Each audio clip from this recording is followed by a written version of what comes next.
We're live, it says. It says we're live. Hello, everyone. Tell us if you can hear us. Want me to pull some things up and pull some strings? Okay, I'm going to also... Oh, there it goes. I think it's going. Hey, that's awesome. Fingers crossed. Yeah, I can see us now. Beautiful. Okay, we see us. The question is, can they hear us? Yeah, that's what we gotta find out. Hey, gang, if you can hear us, please let us know in the chat. We'd appreciate it. I see already a few familiar faces in chat. I see Web Pulse. Oh, we hear. I see Username. I see Slime Beast. I see Sinis. We're looking good. Hey, fantastic. Yay. All right, hello, everyone. All right. So good to see you. All right, should we see about setting up ourselves in the position we were intending to sit in? Yeah. All right, bear with. I'm going to go ahead and on one end of things, because guess what? An edited version of this is going to be a UCA episode. So so everyone knows, here comes the here comes the Skype or the Zoom warning. Here we go. Yeah. Recording in progress. Now. Well. Oh, this is being recorded. Leave me. Well, shoot, I should have warned you. I'm so sorry. It says, warning. Hold on, let me check that. Warning, please check the video resolution. It says it's not optimal. I don't care. As long as y'all can see us. UCA edited blasphemy. There might be a little bit How of do we lag. look? By the way, how do we look video-wise, everyone? Because Speaking of familiar faces, who the F are you people? I don't know. I don't know, who the fuck are you? Who's that lady? If the lag is pretty bad, you might want to try and lower the bit rate. Yes. As always, we're little new. The bit rate. What is the bit? How do? I just know it's somewhere under settings. Oh yeah, I was gonna say. Oh my lord, the usual Zoom sound. Yeah. I get nightmares from the... Hi, Kira.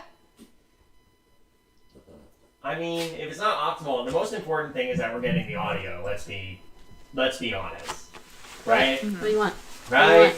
I can also change the settings so that What do you want? when folks are talking, it switches over to them. But then we want to solve window. Now we will be ready to start properly as soon as Alan gets here. Alan will be joining us.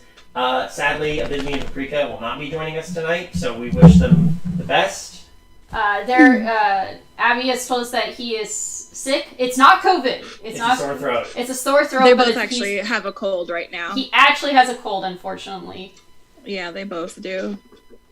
But they're getting better. Almost forgot that those existed. I got better. Oh yeah. That colds exist now. Mm-hmm. Oh. Oh no! Help! A dog! It's a dog! Here, this is actually no, dog! Oh no, it's a dog! It's a puppy! A puppy! She's trying to eat my Oh, whole she's got face. her little scar. She's trying Did to she eat go my to the whole groomers? face. What do I do? I'm gonna die. Hi, honey! Hello! You're My favorite character is crossed out camera. Yes, playing the part of crossed out camera tonight is Ravel, so. Yes. that was me. Hello. Alright. We're going to, I think, you know what? I'm going to let live, and we're going to let it sit where it's at. And I'm going to go back here and see how this looks. Oh, come here. Hello, everyone. There we go. Alright.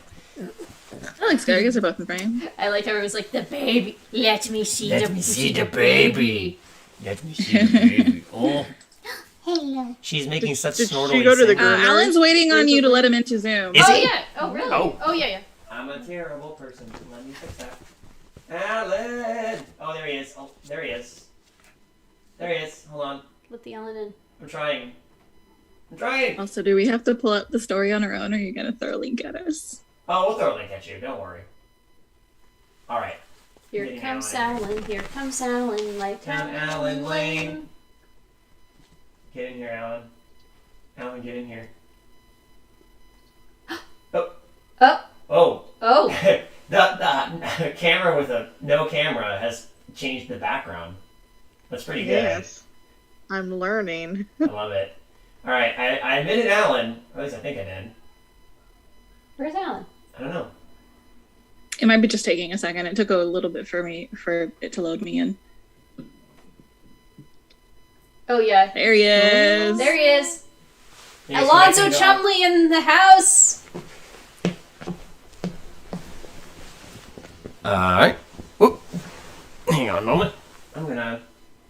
Part of me wants to full screen this. We'll see if I can. But I have to lean into camera, otherwise it's gonna be like, oh look, it's the headless yeah. The camera is in space! Alan! Hello. He is risen. Hello, everybody. With a very beautiful background too. Oh Look at my that god! Oh my god, the shirt. Yes! Oh, I love that shirt. That's an amazing shirt. Oh, that's phenomenal. Thank you. Good to be here, everybody. Oh, How are we doing tonight? Alan wins. Alan wins. I may be Charles Dickens, but Alan wins. That's who I am That is an portraying amazing tonight, shirt. after all. What? What do you want? What do you want? Use your words. So how we doing, everybody? Hey everyone! Doing pretty good. It's good to be back with y'all again. It is good to be back here. Dot, dot, Science. Now. Alright. Well, I think we can officially start. Hello everyone! Welcome to the holiday winter live stream. Or winter holiday live stream? Wow, I'm He's already... just- In UCA fashion, I'm already fucking up. Oh, I think it's just winter live stream. Yeah, welcome to the winter live stream. it's winter. Well, it's not. Well, in 2 days it'll be winter. It's still winter. It's winter. It's winter That's enough. a winter to me. It's cold enough. It's cold enough. It's Oh, I December. Beware, I'm turning the mic a little bit. There we go. Okay. It's over here, by the way. I'm looking at it. Hello. I would. It's funny because with this hat being so tall, it cuts me off. Just getting the brand in the shot. Yeah. Oh, yeah. Absolutely. By the way, Alan, congratulations on the sponsorship that you totally have sponsorship of now. Clearly, It's sponsored. true. Definitely actually sponsored now. Definitely, really, very much actually sponsored, and that is a real thing.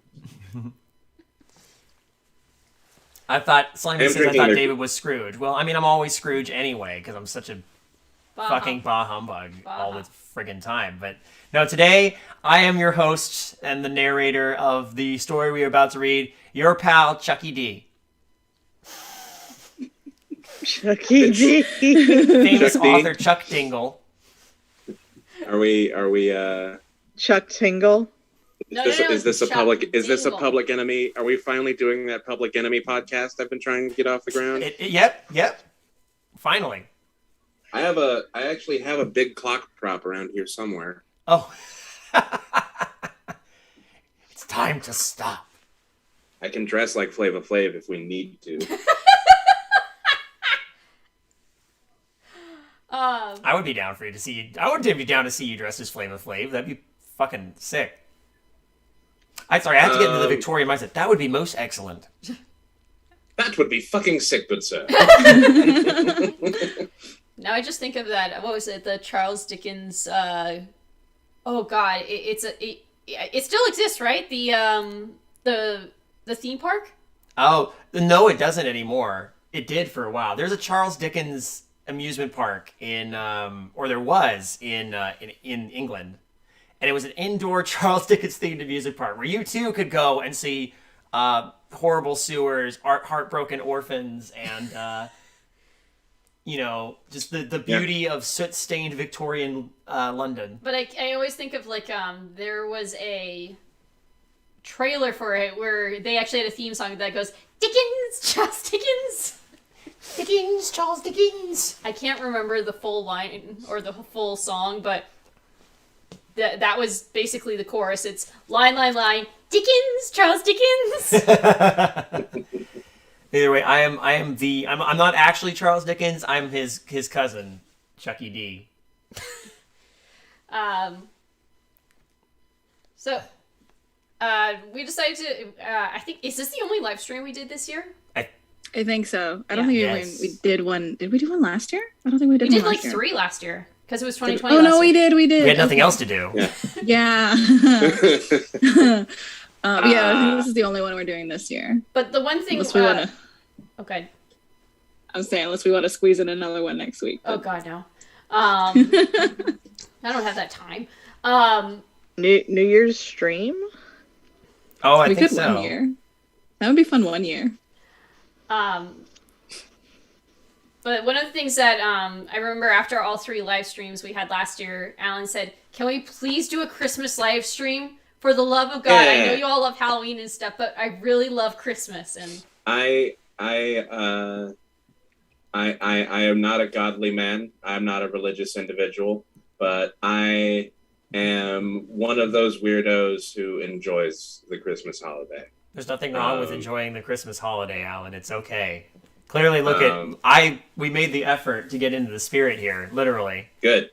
And we are carrying on the fine traditions of the Victorians by telling a ghost story this time of year, and it's one of the most well-known ghost stories about Christmas. One of the only ghost stories about Christmas I can think of off the top of my head. A Christmas Carol by me. also, as per The cousin of Charles Dickens. you're still not related to Charles Dickens. Stop making that lie. But I want to be. I know you do, but stop making that lie. We also, as per our usual live stream, we are also raising money for a charity. This charity, usually we go through charities through a system, so that way we can see how much we raise and use a goal.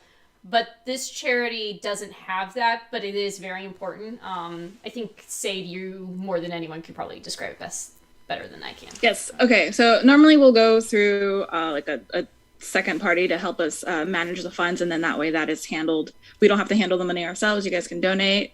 It's held, and then that's sent directly to the charity that we end up choosing. Our usual charities weren't available through the source that we use.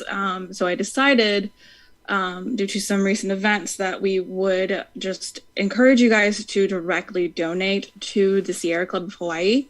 Because right now they are currently and have been for years advocating for clean water and health and public health for Hawaii, and specifically dealing with the issue of the Red Hill Water Facility, which is a U.S. Navy facility that stores petroleum oil like 100 feet right above Oahu's main water supply.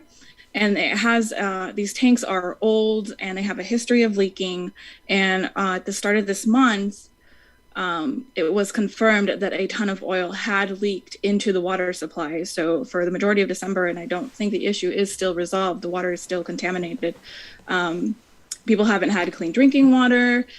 People have been drinking this water until it was finally like confirmed. And so it's going to cause illness down the line.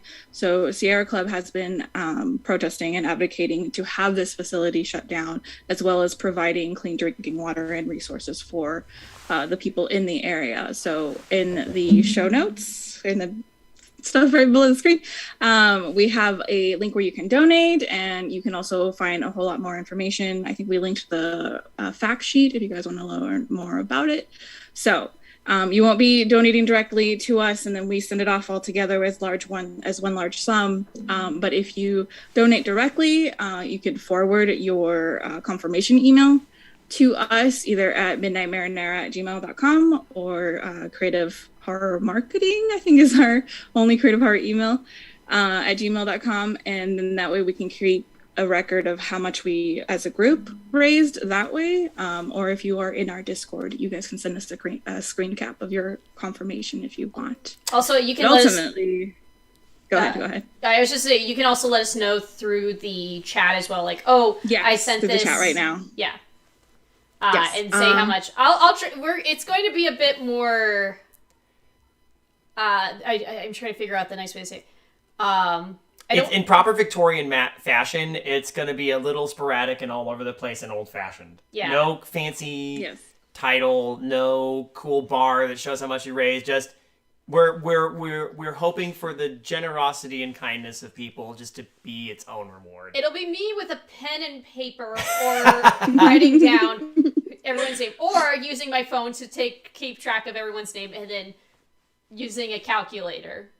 So But we. However, if you did want to donate directly to us, I would just put a deposit down on the Disneyland hotel. So What? What? Shit. Wait, what?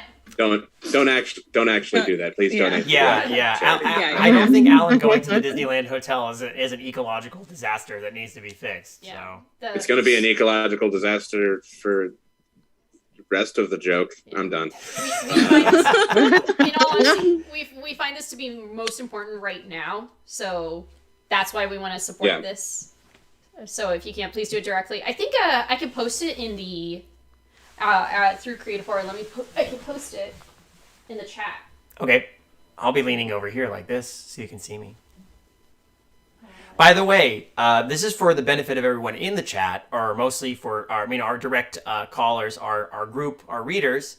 I have sent a link to the book, which delightfully is in the public domain in the CH Rec General. Is it showing? Okay. What are you looking for? Oh, I'm trying to look. I'm going to directly our live stream. Oh, yeah, you can just tweak the link there. Just go to just go to the home. That's right. I could just go to. Future David's gonna have his hands full editing some of this out. Will editing actually happen in the CH Rec General? Find it highly unlikely. Okay. There we go. What are you looking for? I'm trying to look. Wait, no, I'm that's going to definitely directly not what I our click on. Here. Whoa. Oh, that's Yeah, not you can it. just There we tweak go. the link there. That is Control not Z. the one. Just go to just go to the home. That's right. I could just go to. Just backspace. There you go. What do you need? Future David's gonna have his hands There we full go. editing some of this out. Are Will you- actually Yes. happen in the There you CH go. Rec? I'm putting a link Find where you it can donate. highly unlikely. In the chat right Okay. now. Thank you. Now, What are you looking Thank for? you. Wait, And no, God that's- bless you, and God bless us, everyone. God bless Whoa. us, everyone. Oh, That's yeah, you can just There we tweak go. the link there. That is not Control the Z. one. Just go to just go to the home. By the way, just an unrelated note. Does anybody ever? Is it just me, or is like that song like permanently attached to a Christmas Carol? Just as a thing. Will editing actually happen? What song There you was go. like that? Oh, God rest you, Mary Highly Jane. in the chat right now. Yeah, It seems like a song that Thank just you. goes with it. Wait, And no, God that's- bless you, and God bless us, everyone. God bless us, Whoa. everyone. Oh, That's yeah, not you can the just one. tweak the link there. Fueled up. Control Z. Just go to just go to the home. By the way, just an unrelated note. Does anybody ever? Is it just me, or is like that song like permanently attached to a Christmas Carol? Just as a thing. Will editing Those things actually always happen? There you go. And that's Oh, where it God was rest you, made. Mary Sorry. Jane. Kayla has gone from the Ghost of Christmas Past. Yeah, It seems like a song that just goes with it. Wait, And no, God bless you, and God bless us, everyone. God bless us, Whoa. everyone. Oh, yeah, you can just tweet the link there. Fueled up. Control Z. Just go to I will be reading. just go to the I home. just wanna- By the anything way, to your just an Christmas unrelated Carol. note. Does That's anybody classic. ever? Why would you make Is fun it of just me, or Dickens? is like Fun that fact. song Charles Dickens like was permanently a attached to a word. Christmas Carol? Just as a thing. Will editing Those actually things Have you always tried made. actually? Oh, And that's Oh, where it God was rest made. you, Mary Charles Jane. Dickens are already Kayla trying He's not you son of a related to Charles bitch. Dickens. It seems like a song that just goes. And God bless you, and God bless us, everyone. God bless Whoa. us, everyone. Oh, yeah. You Okay, can it looks like in tweet that. chat they're saying they're Just go to they're getting I a little will bit of be reading bleed it. as It's the gonna audio be is By the recording. way, Anything to your just an Christmas unrelated Carol. note. Does That's anybody classic. ever? Why would you make fun Is of it just me, or Dickens? is like Fun that fact. song Charles like Dickens was a permanently word. attached to a Christmas Carol? Just as a thing. Well, I think I fixed it. Hopefully, because I think it's still picking up the stream audio. I think it's still picking Oh, up the click audio. X out. X out. There we go. That should be fixed now. There you go. Audio. Okay, hopefully I fixed it. Let me know if it's a problem. I think when you, because I think it only happened when that link got opened. But it's okay. That's my own fault. That's all right. Again, I'll edit around it. Tell me if this is fixed now. Hi, Lori. I see Lori's here. Hi, It's a good Lori. opportunity for me to look at who's all here. I see Rika. I see. Oh, Lori said silence. Now, silence. No, There we silence go. in the echo. There we go. It's okay now. It's okay now. Better. It's Good okay now. job. It's okay. God damn it. Thank you, everybody. Scarlet Feisty is here. A bunch of characters that I don't know very well is here. Yeah. Okay, it's better. So How's everyone doing? You having a good time? You having a few drinks? You drinking some of that eggnog? I made my own eggnog this year. Whoa! I don't have it here, but I've never done that before. And everyone who's saying that once you make your own eggnog, the grocery stuff is garbage. Yep, that's true. Yeah. True. I am drinking the Christmas reskin of G Fuel. So Oh, nice. Very appropriate. I am having Ugly Sweater, which is strawberry kiwi. Oh, nice. Oh, it doesn't sound bad. Okay. That sounds like a good name for a flavor. Yeah. Just gonna kick back here for a moment. I should probably, you know what? At a certain point here, I think I should make some tea. Done. I've just donated $25 to the Sierra Club. Of Yay! Woo! Up top. Thank you. Hawaii. Okay, so I'll put that down. Awesome. I have a pseudo unofficial donation goal, but that's 25. If we get to what's a good number? Just hypothetically speaking. I mean, 100 would at least be nice. Well, let's go to 100. If we go to 100, I'll reveal the thing I was going to reveal like 2 seconds ago. What are we gonna do? Okay. I have a plan. David, don't show us your penis. I can't do it. A famous author cannot do this thing, but some famous authors have. So. Oh boy. Okay. No, what I will show you is actually. Why don't we all go ahead and pull the story up? Are we ready to begin? Let's all go around and share a favorite picture of a famous author's penis. What about a favorite author? What about a famous author who's just a dick? Like, is a dick. Oh, wow. Well, there's quite a bit of those. Did David say he has a suit of fish? I have a suit of fish. A suit of fish? I have a suit of fish sandwich. Oh my god, let me... Oh, can you send... Actually, can you... I put it in CHREC. Oh, got It's in the general. Thank you, honey. You're welcome. Can we post it? I'll post it in the... I can post in the... Wow! My brain. In the chat. Our chat. Wow! Hearing me talk must be amazing. You're fine. What do I need? Oh, I sent some. What do I need to send you? Just email a... you can email, like a print screen or... You can either forward your confirmation email, maybe since you guys are keeping track of it, we'll send it to midnightmarinara@gmail.com. Or you can... Tell us in the chat how much you donated. Yeah, if you want to just tell us. We won't assume you're lying. We'll believe you. We think you're an honest We'll bunch. believe you, yeah. We won't think to ourselves, they lied to us, you bastards. I mean, that would be super sad and, like, fucking disappointing, but, Yeah. Lori, we all love Lori. Lori's been great. I believe Lori. Trust me. Yes. Alright. So just let us know how much you donated, if you want to let us know how much you donated. Are you posting that in the chat as well? Yeah, I am. No, that's not what I wanted. Okay. Hold on. Once everybody's got a link to it. I'm going to be posting a link to the Christmas Carol. What the hell? Wait. All right. Oh, there it goes. Yeah, you see, there it is. There we go. And now I'm going to post in the live stream. Anyway, here's a picture of Walt Whitman's penis. Here you go. Here's a link to... It's okay. Oscar Wilde has seen it. The Christmas And felt Carol it. Prose, if you want to read along. Yeah. Okay, Lori sent $50, so now we have $75. All right, we're gonna hit that goal. Okay, I'll make you a deal. If we get to, let's say 500. Oh, I think we're gonna hit that too quick. I don't know. Can I make this a challenge? We get to. Say we get to 1,000. Why not? We're not going to get to 1,000. We're not going to get to 1,000. I feel like 500. Okay, 500, yeah. we get to 500. holidays. I'm gonna read in the voice of the Pasta Shade Sure. and channel him through me for the rest of the story. That said, I put that out there. If you're interested, go for it. If not, no worries. I'll just read it as is. All right. Everybody ready?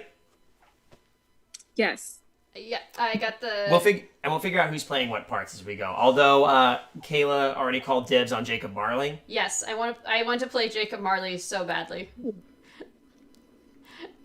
So he's my bitch. He's his own bitch, though. He fettered his own chains. Exactly. Doom, Scrooge, you're doomed for all time. Why does this copy have Jack Skellington on it? I have what? I was wondering that too. What? Let me scroll up a little. Same. Oh wait, I scrolled up too far. I've scrolled up too far. That's so bizarre. Well, it's got the original cover a little ways down. All right, let us begin. Also, we anyone in this chat is allowed to like stop and poke fun at this. I mean, yeah, we're not going to be doing like a serious reading. We're just here to have fun. Yeah, and we that's don't all- know. I wanted to ask. Okay, are we going to try and get to the whole story, or do we want to cut ourselves off at like 2 or 3 hours? It's like fucking whatever. Yeah, Yeah. I'm gonna try to get through the whole story, but if we can't, no worries. This is all just for Okay. fun. It's an excuse for us all to get together. Really wish I had some goddamn eggnog right now, but it's all good. We have wine. Wine is good, but I feel like I should have some tea. Like, it's very. You guys are really English missing thing out to have. on. You guys are really missing out on hanging out with me for the holidays because now I can make eggnog and I already knew how to make some fucking bomb ass mulled wine. Oh well, next year. I did propose that next year we should try to spend Christmas together. That would be so nice. I'd be so down. It was so nice spending the being up there with y'all in September that like I want to do that again, something like that again. Crazy. Hello. All right. We should be on the preface, right? Okay. The before face. Yeah, the pre-face. Here we go. I'm going to make an announcement. Shadow the Hedgehog is a... Oh, wait, no, sorry, I had the wrong link. Let me fix that. Okay. I endeavor in this ghostly little book to raise the ghost of an idea, which shall not put my readers out of humor with themselves, with each other, with the season, or with me. May it haunt their homes pleasantly, and no one wish to lay it. So don't have fuck sex it. with ghosts, is what he's saying. Coward. Oh, Charles me Dickens is a already. fucking coward. Yeah. Username says how much for the Edwin voice. $5,000. Oh God. All right, it's been set. All right, we shall begin with Marley's ghost. I'm hoping for a Christmas miracle. Marley was dead, to begin with. There is no doubt whatever about this. The register of his burial was signed by the clergyman, the clerk, the undertaker, and the chief mourner. Scrooge signed it, and Scrooge's name was good upon change for anything he chose to put his hand to. Old Marley was as dead as a doornail.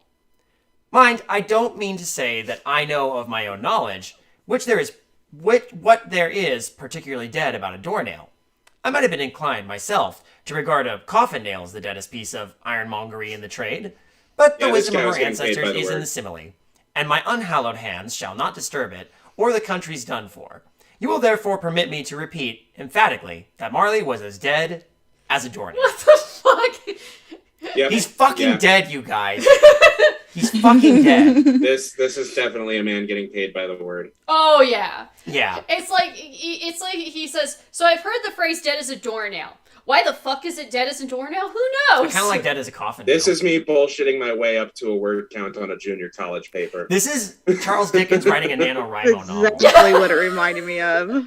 Yeah. He wrote it in November get the, in 30 word days, count. and he published it in December.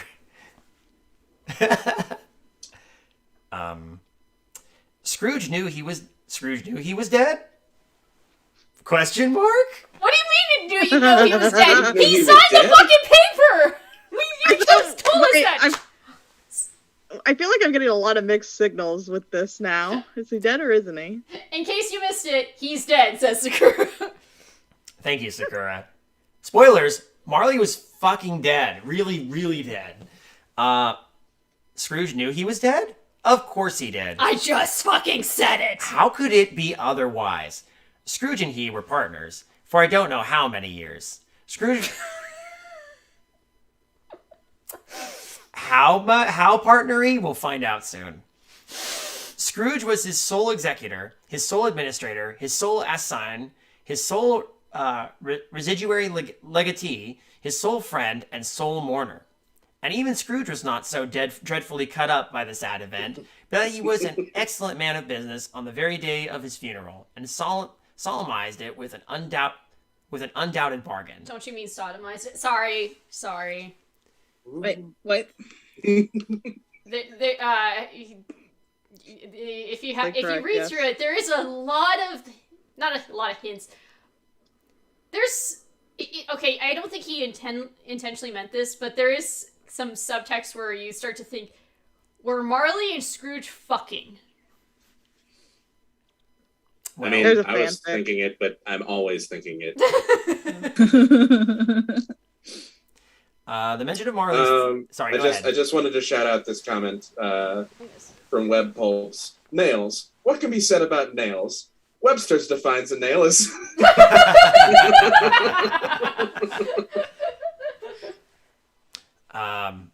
That's very good. The mention of Marley's funeral brings me back to the point I started from. Sorry, it took me a while to get here. There is no doubt that Marley was dead. Good Lord! This must... Listen. Hey, shut up. This must be... Nope. This must be distinctly understood or nothing wonderful could come of the story I am going to relate. If we were not perfectly convinced that Hamlet's father died before the play began, there would be nothing more remarkable in his taking a stroll at night in an easterly wind upon his own ramparts, and there would be other middle-aged gentleman rashly turning out after dark in a breezy spot, say St. Paul's churchyard, for instance, literally to astonish his son's weak mind. Yeah, I Spoilers for get those who that, didn't Charles. read Hamlet. I get that, Charles, but, like, at the beginning of Hamlet, isn't Hamlet coming out on stage going, my dad's dead. My dad's dead. He's so fucking dead, you guys. He's dead. I mean, he did come out on stage and basically dressed in all black and said some, like, emo thing, like, oh, how terrible my mother is. What a bitch she is for getting married just not long after my father has died. Oh, woe is me. Well, yeah, Hamlet is a little bitch. There's no denying that. He was kind of a dick to Ophelia, so no love there, no love lost there. And historians will say they were best friends. Scrooge never painted out old Marley's name.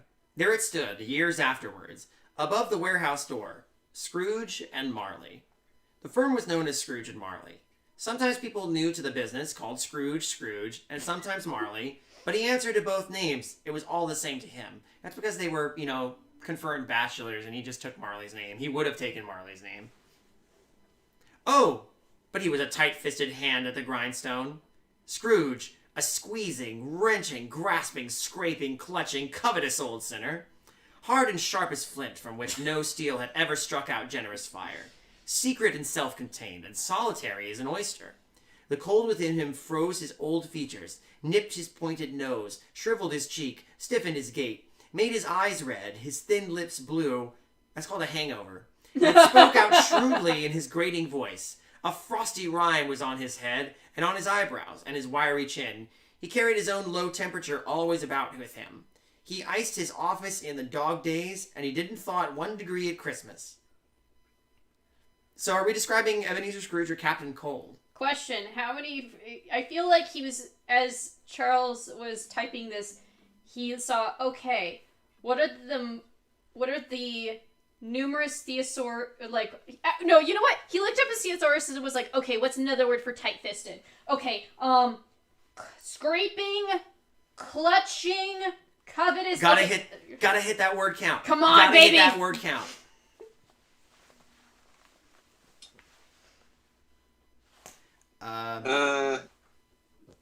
Man.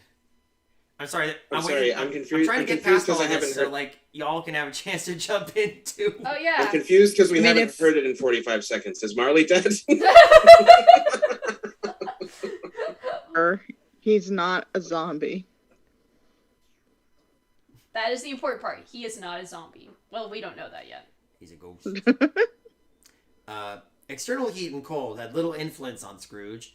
No warmth could warm, no wintry weather chill him. No wind that blew was bitterer than he. No falling snow was more intent upon its purpose. No pelting rain less open to entreaty. Foul weather didn't know whether to have him. The heaviest rain and snow and hail and sleet could boast of the advantage over him in only one respect. They often came down handsomely, and Scrooge never did. Sure. Okay.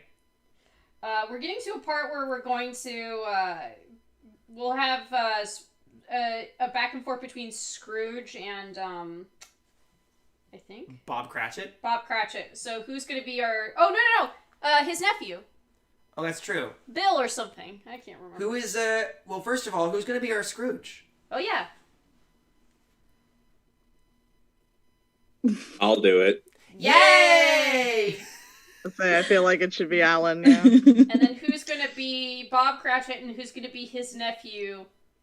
I'll be the nephew. Okay. I guess I'm Bob Cratchit then. Hey, Bob. You've got this, Bob. Nobody ever stopped him on the street to say, with gladsome looks, "My dear Scrooge, how are you? When will you come to see me?" No beggars implored him to bestow a trifle. No children asked him what it was o'clock.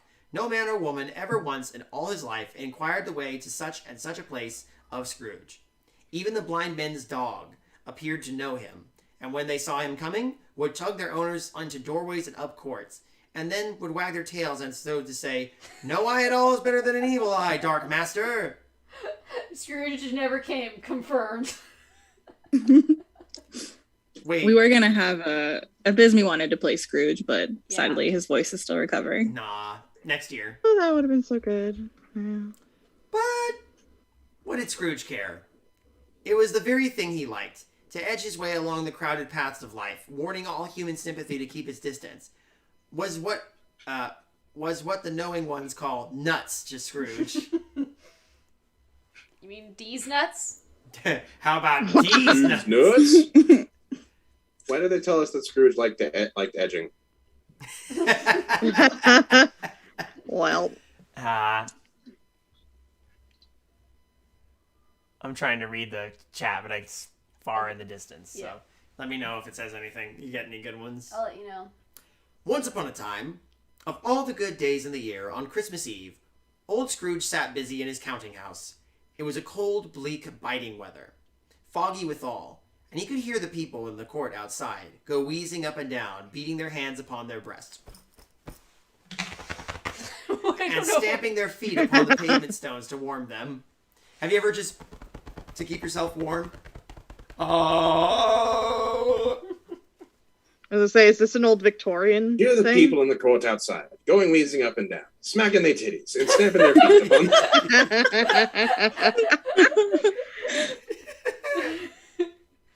Well, you know, a certain crowd would definitely do that to get attention. The city clocks had only just gone 3, but it was quite dark already.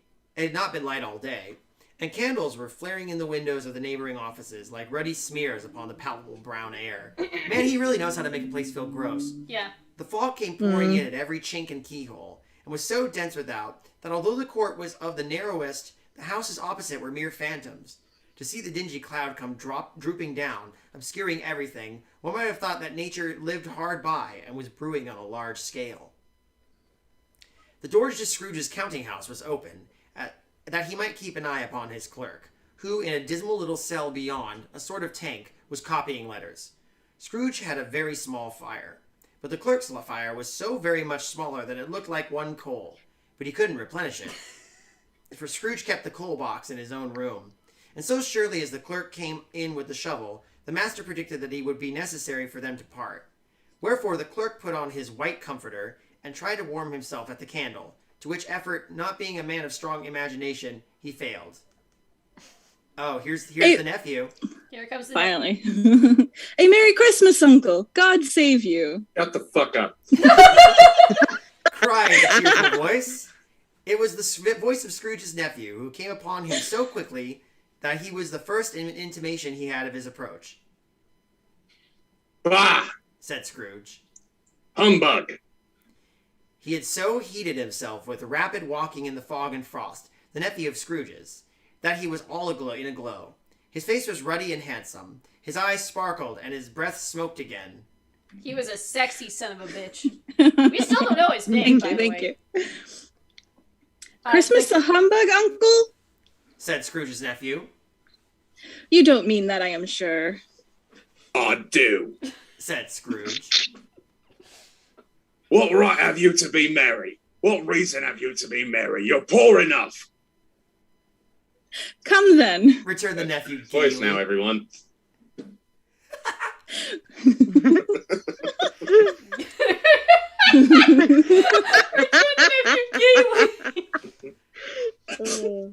Oh my god. What what right have you to be tinsel?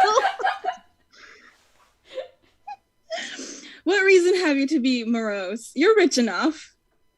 Scrooge, having no better answer, ready on the spur of the moment, said Ah, again, and followed it up with, humbug. Don't be cross, uncle. said the nephew.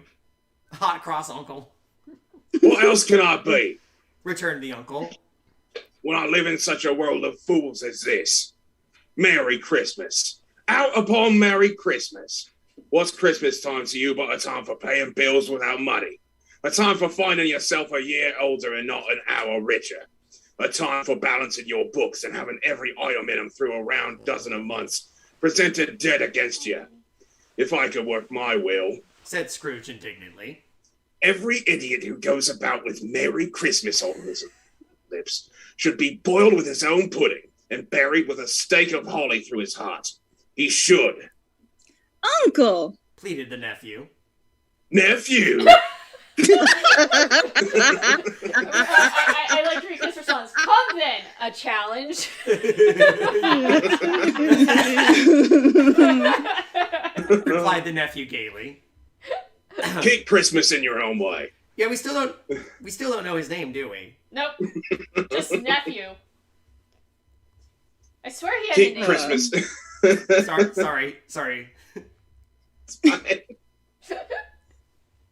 Keep Christmas in your own way and let me keep it in mine. Keep it, Repeated Scrooge's nephew. but you don't keep it.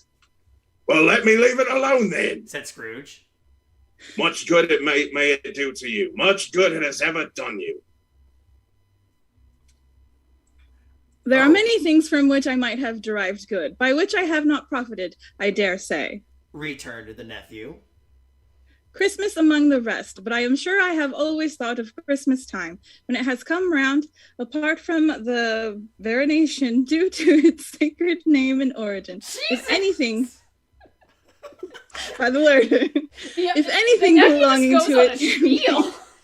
I know, He got on shit, his why'd I soapbox. say it was nephew? I was like, he can't have that many lines. If anything belonging to it can be apart from that as a good, terrible, pleasant time, the only time I know of in the long calendar of the year, when men and women seem only by one consent to open their shut-up hearts freely, and to think of people below them as if they were fellow passengers to the grave. Okay, let's go there. And not another race of creatures bound on other journeys. And therefore, uncle, though it has never put a scrap of gold or silver in my pocket, I believe that it has done me good and will do me good. And I say, God bless it. I feel like there should be I'm like. sorry. I'm sorry. Could you repeat that? I was not. I feel like there should be like music playing where the nephew's just like, I'm going to give this amazing monologue and it'll mean something. And then Scrooge just be like, I'm sorry, What was that? That's good. The clerk in the tank. Oh yeah, I forgot. He just oh, keeps... that's right! The clerk in the tank involuntarily applauded. So there's one person. So here's the nephew giving like, like this like big ass speech, and then all of a sudden this person, like the clerk in the background, going.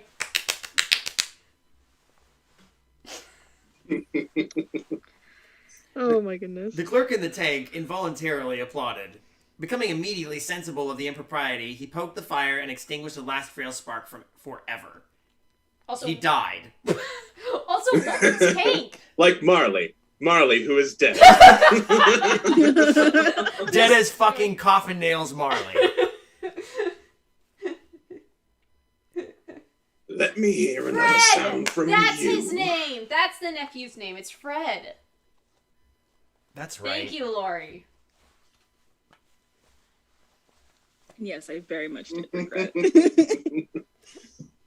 Let me hear another sound from you. Said Scrooge. And you'll keep your Christmas by losing your situation. You're quite a powerful speaker, sir. He added, turning to his nephew. I wonder you don't go into Parliament. Don't be angry, Uncle. Come, dine with us tomorrow. Scrooge said that he would see him. Yes, indeed, he did. He went the whole length of the expression and said that he would see him in that extremity first. Why didn't Scrooge just say it? Why do we have this weird moment where there's no dialogue? Okay.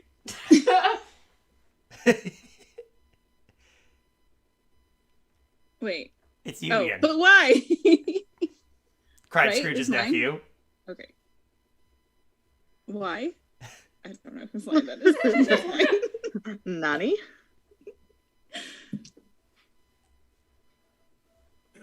It's Why did Scrooge, you right? get married?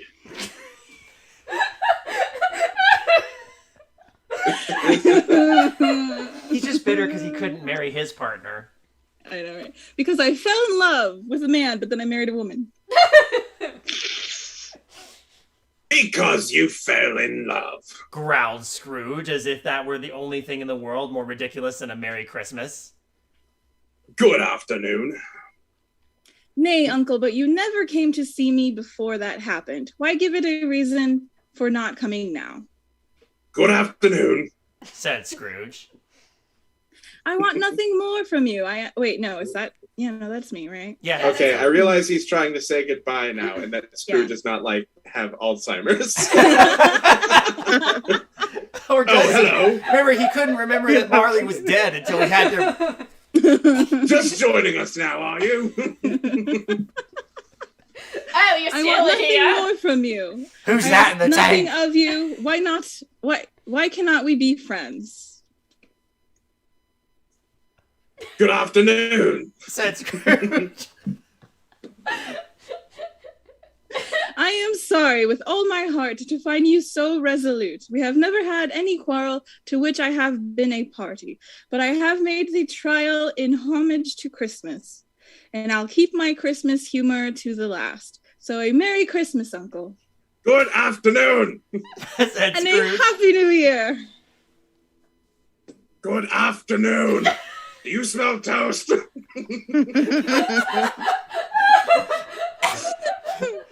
Scrooge just hates the word Mary, Mary. I love Scrooge having a stroke. Call an ambulance. I'm having a stroke. I'm humbugging so hard, call a humbugulance. Nephew, when did you get here? Where's Marley? Oh, God. He's dead. Dead as coffin nails. Oh my god. His nephew left the room without an angry word, notwithstanding. He stopped at the outer door to bestow the greetings of the season to the clerk, who, cold as he was warmer than Scrooge, for he returned them cordially. Oh, Sorry. oh, it's Scrooge again. There's another fellow. Muttered Scrooge, who overheard him. My clerk with 15 shillings a week and a wife and family talking about a Merry Christmas. I'll retire to Bedlam. It's Bethlehem, Uncle, said his nephew, poking his head to the door. Who are you? Oh. This next line. Oh, that's great. Next line. I love this. Hold on. This lunatic, in letting Scrooge's nephew out, had let two other people in. They were portly gentlemen, pleasant to behold, and now stood with their hats off in Scrooge's office. They had books and papers in their hands and bowed to him. I'll be Beaker and Honey. These two portly gentlemen. Dorks. Fucking puppet dorks. Sorry. I know you were going to play Bob Cratchit Ravel, but since it's been a little bit, would you like to be the other gentleman? if possible. I don't know if they both talk. I but- can, yeah, it's like I can go with that. Let's see. It keeps saying said the gentleman. It's the same gentleman over Oh, okay. and over and over. Okay. Oh, sorry. So you get So I'll do it. Or... you could switch off if you want, just to Okay. be funny. Oh yeah, we can switch off Rago. Oh, it doesn't matter. Whatever you want to do. Okay, we can do. We'll just switch off. That'll be fun. Scrooge and Marley's, I believe. Said one of the gentlemen, referring to his list. Have I the pleasure of addressing Mr. Scrooge or Mr. Marley? Mr. Marley has been dead these 7 years. He's been dead 7 years? Wait, hold on. Plot twist. I did not realize that about this story. He's been dead for I thought 7 Marley years was and- like recently deceased. Yeah, I thought so too. I don't know. He been dead I a don't know, while. didn't it imply that when he didn't paint off Marley's name that it had just grown weathered? Yeah, I do remember that Okay. part, but I thought it was only like a couple years, not 7. yeah. Yeah, that's a lot of time. Mr. Marley has been dead these 7 years. Scrooge replied. God damn it! What? He died 7 years ago, this very night. 7 years is the amount of time he has been dead. 1, 2, 3, 4, 5, 6, 7 years. 7 of them.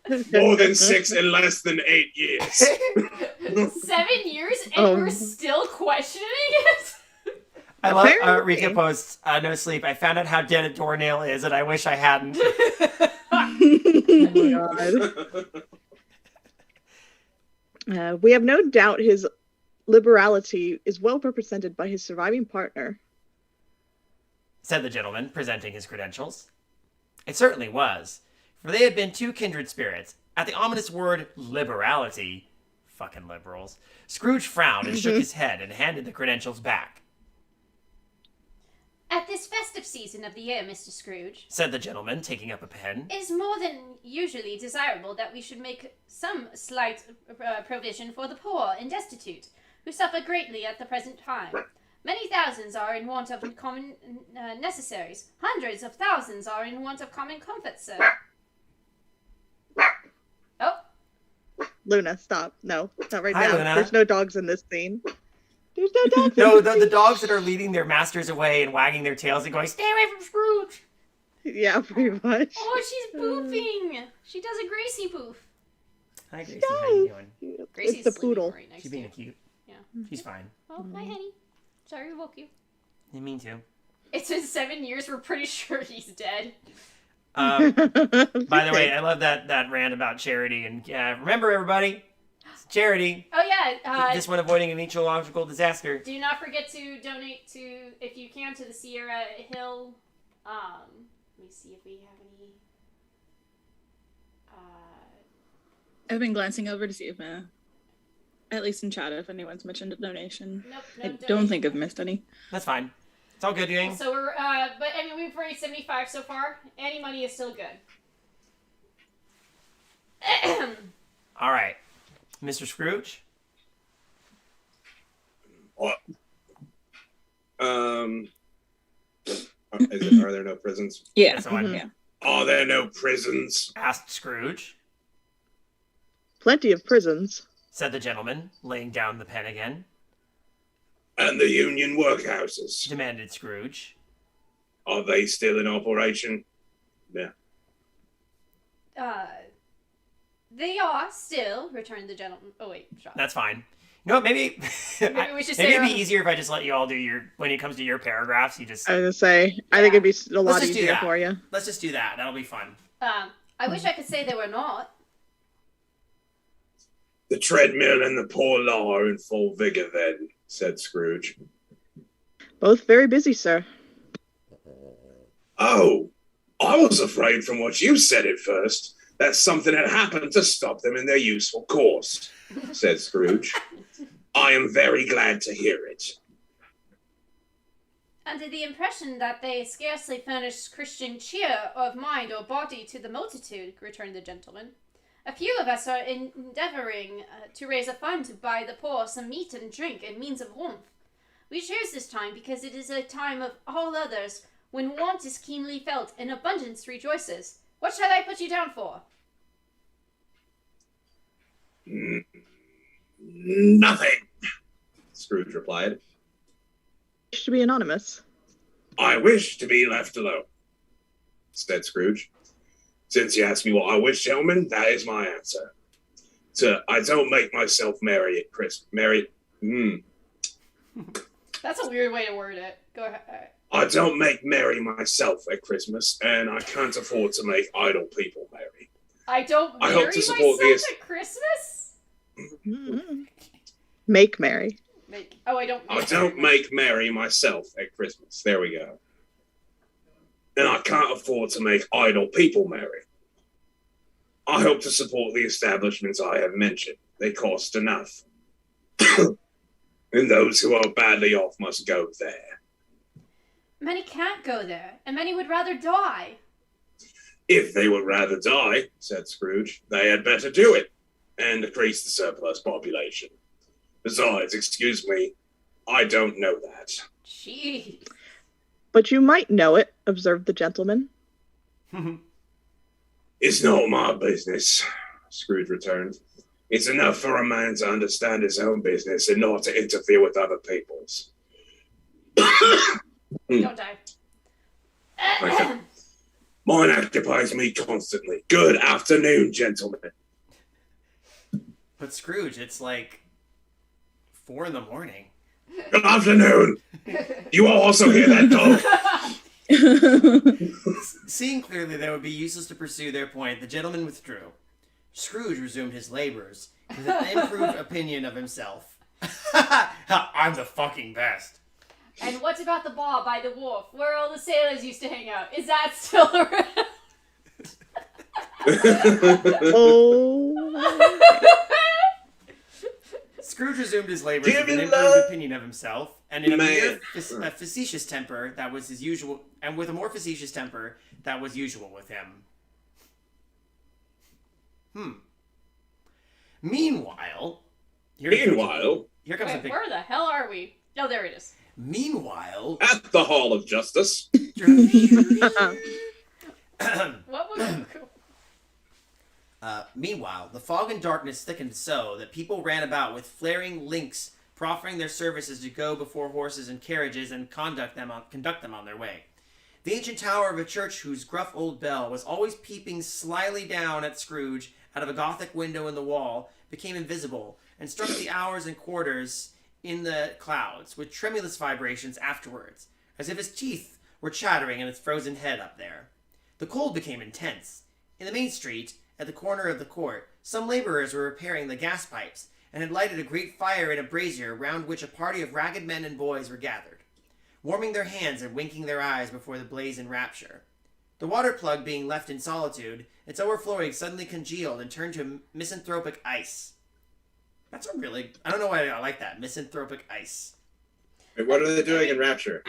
There's still a reason this is a classic. There's a lot of yeah. good writing in this, but... Very A gothic. man not entitled to the sweat of his own brow. No.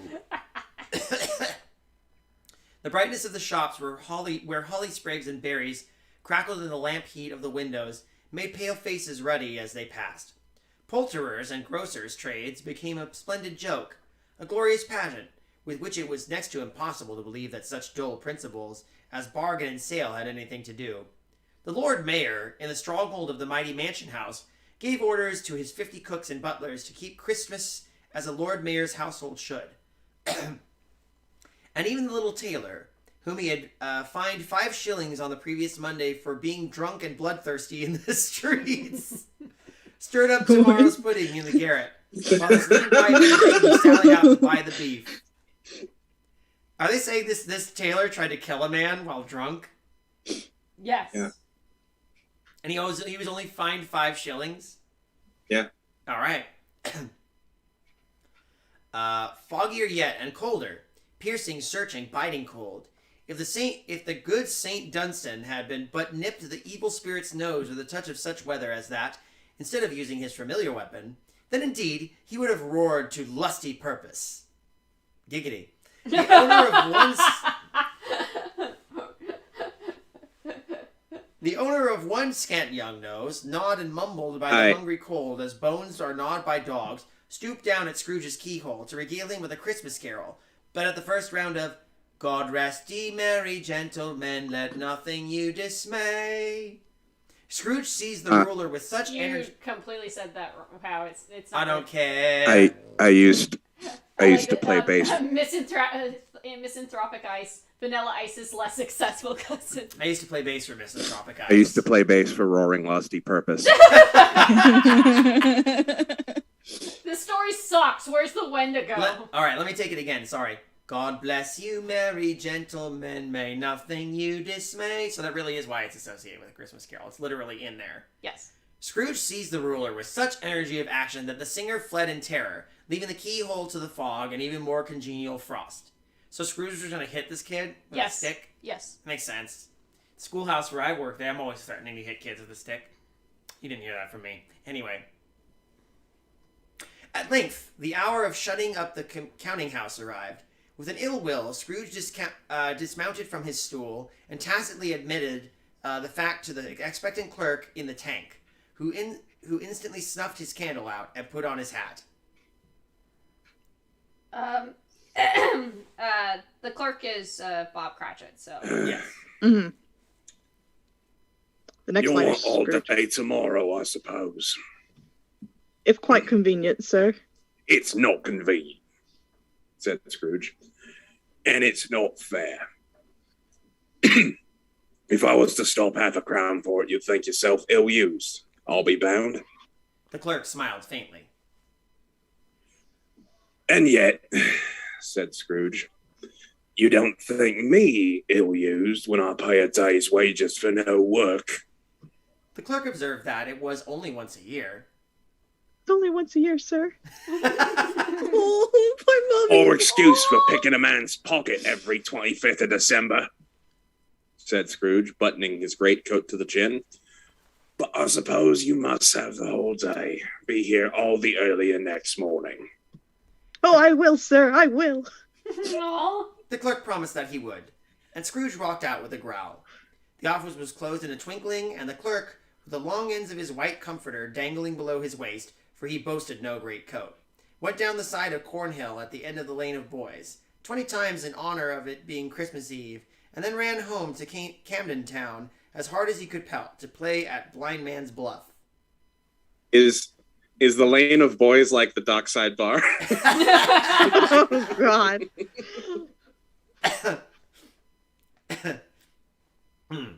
Okay, are we getting to this? I think we're going to finally get to the spooky part. Took us a while. Scrooge took his melancholy dinner in his usual melancholy tavern, the Dockside Bar where all the sailors hang out. And having read all the newspapers and beguiled the rest of the evening with his banker's book, went home to bed. He lived in chambers which had once belonged to his deceased partner. They were a gloomy suite of rooms, in a lowering pile of building up a... Wait. He lived in chambers which belong... So, he's living in Jacob Marley's house. Yep. Apparently. So, he inherited, or is living in... Or was already living? They were Yeah, shacking exactly. up. They Yeah, were shacking shacking up. Mm-hmm. They were a gloomy suite of rooms in a lowering pile of building up a yard, where it had so little business to be that one could scarcely help fancying it must have run there when it was a young house, playing at hide-and-seek with other houses, and have forgotten the way out again. It was old enough now, and dreary enough, for nobody lived in it but Scrooge, the other rooms being all let out as offices. The yard was so dark that even Scrooge, who knew every stone, was fain to grope with his hands. The fog and frost so hung about the black old gateway of the house that it seemed as if the genius of the weather sat in mournful meditation on the threshold.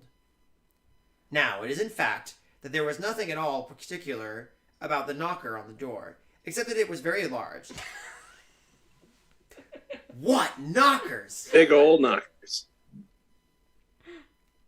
It was also... it is. No wonder he didn't make merry for 7 years!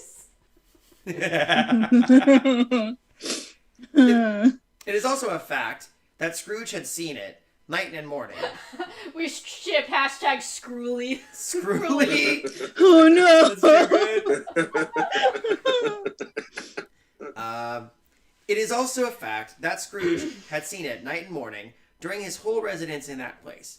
Also that Scrooge had as little of what is called fancy about him as any man in the city of London, even including, which is a bold word, the corporations, aldermen, and livery. Let it also be borne in mind that Scrooge had not bestowed one thought on Marley since at his last mention of his 7 years dead partner that afternoon. And then let any man explain to me, if he can, how it happened that Scrooge, having his key in the lock of the door, saw on the knocker, without its undergoing any immediate process of change, not a knocker, but Marley's face. Oh, shit. Scrooge and Marley were those guys who were in the local newspaper all the time, but listed as confirmed bachelors. Yeah, exactly. Yeah. Exactly. He says, this story doesn't have enough homoeroticism. Larry the White Worm knocks this out of the park. Oh, This is Screwly, not Marge? Large Marge. Marley's face. It was not in impenetrable shadow, as the other objects in the yard were, but had a dismal light about it. Like a bad lobster in a dark cellar. What? Wait, What the Like a bad fuck? lobster in a dark cellar. What? What? What? What? What? Are we talking about phosphorescent lobster? Well, wasn't there a point where lobster was considered poor people food? Because it was so abundant? Oh yeah. Oh yeah, that's right. No, what? I don't know how a dismal light can be affiliated unless it's a phosphorescent lobster. Yeah. It was not angry or ferocious, but looked at Scrooge as Marley used to look, with ghostly spectacles turned up on its ghastly forehead. The hair was curiously stirred, as if by a breath of hot air, and, though the eyes were wide open, they were perfectly motionless. That and its livid color made it horrible. But its horror seemed to be in spite of the face and beyond its control, rather than a part of its own expression. As Scrooge looked fixedly at this phenomenon, it was a knocker again. Boobs! Boops? Yeah, it was a knocker again. It was a boob. Oh. I don't know. Who doesn't keep their lockers in their... Or lockers? Big old knocker. Who doesn't keep their lobsters in their cellar? The cellar where I keep my glowing lobster. Hey, don't make fun of the Christmas lobster. God, lobster sounds so good right now. Oh, I hate seafood. I know you do. To say that he was not startled, or that his blood Me and was David not conscious. hating seafood together. Yay! Oh yeah, both you and Kindred souls. both you and Yes, we- Rachel hate seafood. Meanwhile, here's Sade and I like all the sushi for us. Then Yeah. Every single day, just I'll All the take it. sushi. Yes, give, it, yeah, everything. that, give me yes. this. Give me that sushi. Maybe that's sushi. I used to play bass for lobsters in the cellar. I used to play bass for Give Me That Sushi. The Me knockers that. was like glowing. Oh no, wait, I gotta say this correctly. Them knockers was like glowing lobsters.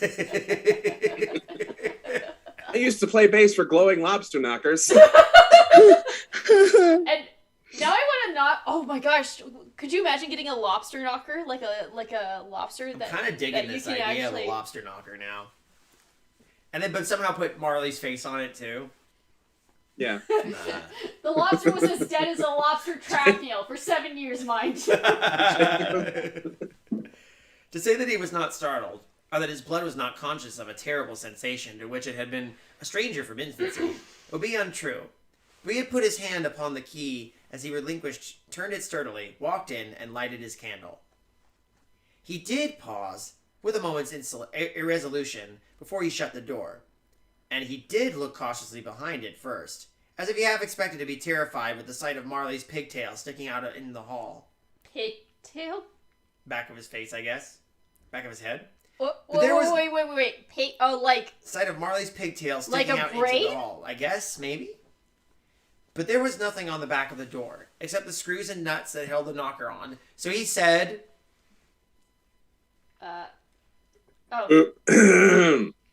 Boo, boo.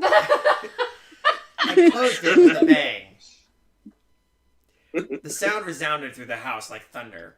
Every room above, and every cask in the wine merchant's cellar below, appeared to have a separate peal of echoes of its own. Scrooge was not a man to be frightened by echoes. He fastened the door and walked across the hall and up the stairs, slowly too, trimming his candle as he went. You may Was talk every freely about driving a character in coach the and Chris- six up a good old flight of stairs. Oh my fucking Christ. Or through a bad Sorry. young act of parliament. But I mean to say, you might have got a hearse up that staircase, and taken it broadwise with the splinter bar towards the wall, and the door towards the balustrades, and done it easy. There was plenty of width for that, and room to spare, which is perhaps the reason why Scrooge thought he saw a locomotive hearse going on before him in the gloom. Excuse me? So he just saw a ghostly hearse ride up the stairs, apparently. Half a dozen gas Right. lamps out of the street would have lighted the entry too well. So you may suppose that it was pretty dark with Scrooge's dip. Why hasn't this been shown in, like... Oh, there's been versions of A Christmas Carol where they've had a hearse pass him up the stairs. I've seen it.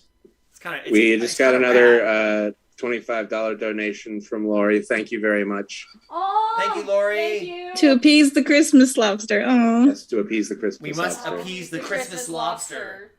Was Now we got Jacob some- Marley killed by a Christmas lobster? We're now at 100. Was it? Did Marley die from eating a bad lobster? Is that what happened? I don't know. Like We he- actually don't know how Marley died. No, we don't.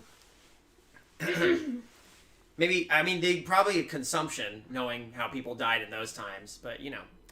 Alright. And here's another reminder, everybody. Please continue to donate to the Sierra Hill Club of White. Here's the donation link. Number 7. Glowing I'm Christmas donating $50 lobster. right now. Oh shit. Just so you can Oh, add that shit. to our total. Hey! Yeah, we get to 500. I'll do it in the Pasta Shade voice, I swear. Up Scrooge went, not caring a button for that. A hearse passed him on the stairs. I mean, that's nothing. Choo-choo! Whoosh! I love that idea. That is a legit cool image. Mhm. Darkness is cheap, and Scrooge liked it. But before he shut his heavy door, he walked through his rooms to see that all was right. He had just enough recollection of the face to desire to do that.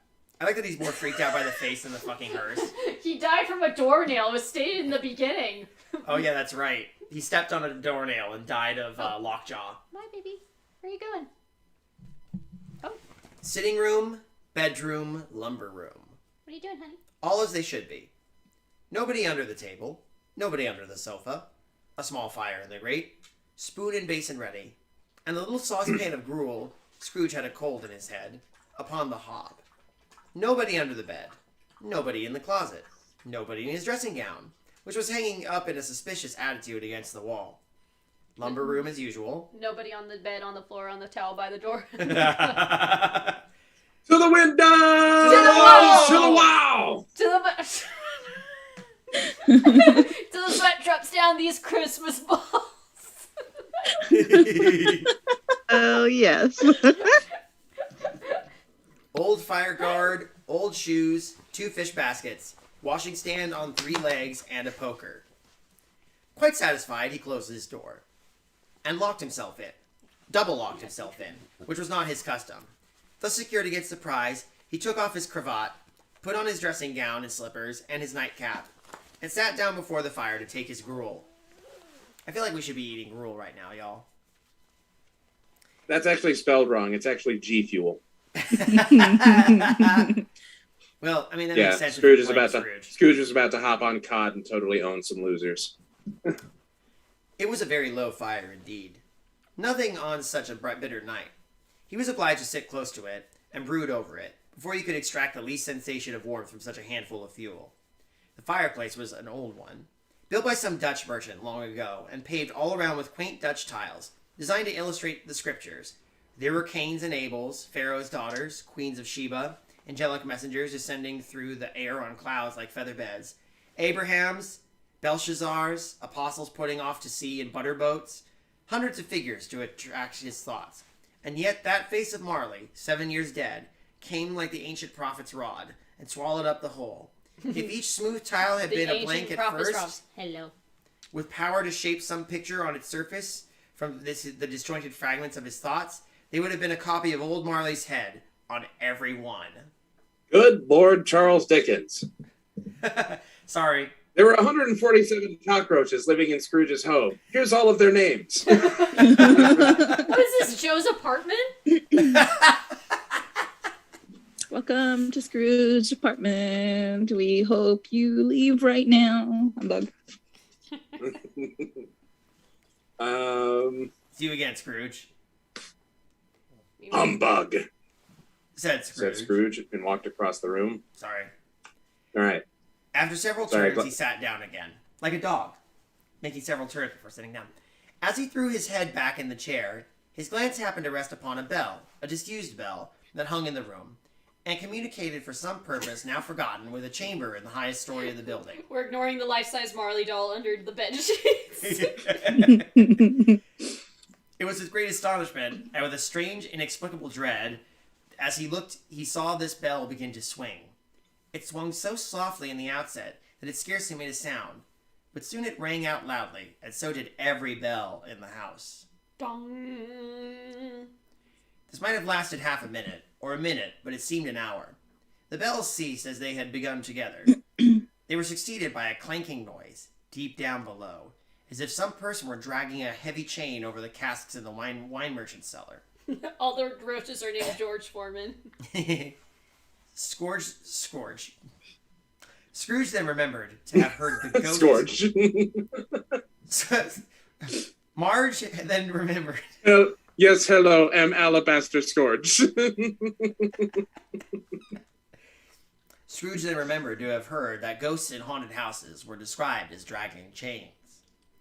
The cellar door flew open with a booming sound, and then he heard the noise much louder on the floors below, then coming up the stairs, then coming straight towards his door.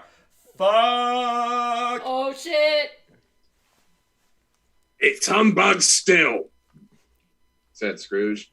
I won't believe it. His color changed through when, without a pause, it came as though it came on through the heavy door, and passed into the room before his eyes. Upon its coming in, the dying flame leaped up, as though it cried, "I know him! Marley's ghost!" and fell again. The same face. The very same. Marley in his pigtail, usual waistcoat, tights, and boots. The tassels on the latter bristling like his pigtail, and his coat skirts, and the hair upon his head. The chain This is a very feminine sounding outfit, in all honesty. Yeah. The chain he drew was clasped at his middle. It was long and wound about him like a tail, and it was made, for Scrooge observed it closely, of cash boxes, keys, padlocks, ledgers, deeds, and heavy purses, wrought in steel. The cellar door flew open. Oh no, the lobsters! They've come to get me! His body was transparent, so that Scrooge, observing him, and looking through his waistcoat, could see the two buttons of his coat behind. Cool. Scrooge had often heard it said that Marley had no bowels, but What? he had never believed it until now. What? What? Charles Dickinson, you got some explaining to do. See, Marley told him he has no Scrooge had bowels, often heard it so that he said would that never Marley be had no bottom. bowels because Scrooge was constantly destroying his ass. There you go. Yeah.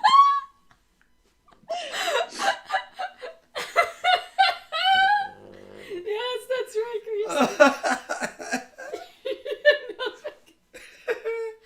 Okay, so we now know that Marley was a I'm going bottom. But Marley was a power bottom. Yeah. Marley was always the catcher.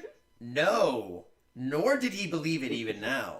Though he looked the phantom through and through, he saw it standing before him. Though he felt the chilling influence of its death-cold eyes, and marked the very texture of the folded kerchief bound about its head and chin, which wrapper he had not observed before. He was still incredulous and fought against his senses. So that actually is in the book, that weird thing he's wearing around his head. Yeah, That's so weird. Do you think he died of a toothache? could've. I wonder, why does he have that? Fuck if I know. Hasn't been explained yet. All right, we ready to have this conversation between Scrooge and Marley? Yep. Here we go. How now? Said Scrooge, caustic and cold as ever. What do you want with me? Much. Marley's voice, no doubt about it. Who are you? Ask me who I was. Who are you then? Said Scrooge, raising his voice. You're particular for a shade. He was going to say to a shade, but substituted this as more appropriate. In life, I was your partner, Jacob Marley. Look how he says partner and not business partner. Yeah. Yes. Can you sit down? I mean, I As destroyed that Scrooge ass looking so back- many times. I'm not sure. Yeah. Well, I'll set the pillow down like I know you like. Lori said the rap is to keep the dead man's jaws closed when they were buried for the time. Oh, that's right. Thank you, Lori. Yeah, thank you. Oh, and then I heard sometimes they tie the jaws on the dead shut with kerchiefs. Oh, We're learning a lot about Victorian burial customs. okay. What a lovely story. Lobsters and destroyed bells and all. Can you sit down? I can. Sorry. Do it then. Do it, coward. And then they did Sit it. down. Scrooge asked the question because he didn't know whether a ghost so transparent might find himself in a condition to take a chair, and felt that in the event of it being impossible, it might involve the necessity of an embarrassing explanation. But the ghost sat down on the opposite side of the fireplace, as if he were quite used to it. I love the idea that Scrooge is just like, oh, okay, yeah, let's see how this works. I guess I should figure out. All what right, this ghost time to can do the before ghost I fuck test. it. Let's see if you can sit in a chair. You don't believe in me, observed the ghost. No, I don't. What evidence Scrooge. would you have of my reality beyond that of your senses? I don't know. We don't have. I guess when it's just you talking, we don't Yeah. have That's to go with Scrooge. huge explainers. Why do you doubt your senses? Because Said Scrooge. a little thing affects them. A slight disorder of the stomach makes them cheats.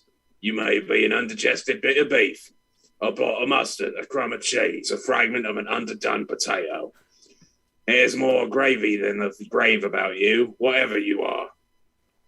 Scrooge was not much in the habit of cracking jokes, which explains why none of that was very good. Nor did he feel it in his heart, by any means, waggish then. The truth is, as he tried... It was a common insult of Scrooge to call people gravy. All right, fuck you, you're gravy. Good afternoon. No one ever knew what Scrooge was talking about. Scrooge's Alzheimer's was getting worse every day. The truth is that he tried to be smart, as a means of distracting his own attention, and keeping down his terror, for the specter's voice disturbed him the very marrow in his bones. To sit staring at those fixed glazed eyes in silence for a moment would place Scrooge for a moment. Hi. Oh, God. Scrooge felt the very deuce with him. There was something very awful, too, in the specter's being provided with an infernal atmosphere of its own. Scrooge could not feel it himself, but this was clearly the case. For though the ghost sat perfectly motionless, its hair and skirts and tassels were still agitated as if by the hot vapor from an oven. What the? Weird line. I'm sorry.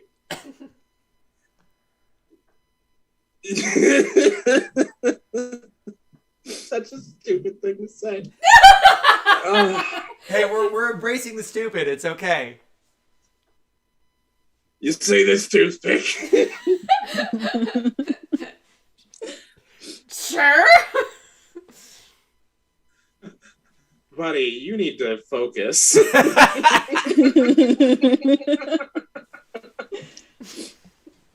This works so well in the it's fine in the movie. But Yes. reading it, it's Yeah. like, wait, what? You see this toothpick?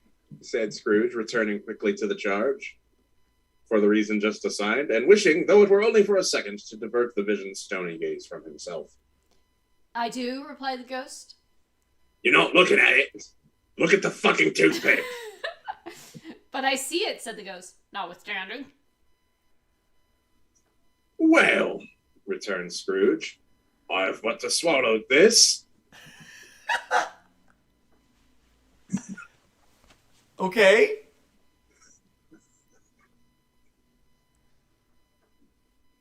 Whoa. Yeah, whoa, did Alan lose his dial? I'm sorry. 1 second. Whew. Okay. Did you mute your mic?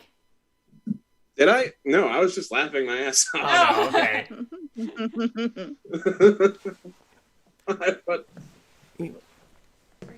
Well, returned Scrooge, I have but to swallow this and be for the rest of my days persecuted by a legion of goblins, all of my own creation. Humbug, I tell you, humbug. Scrooge wants to choke on a toothpick, apparently. Scrooge then shoved a handful of toothpicks into his mouth.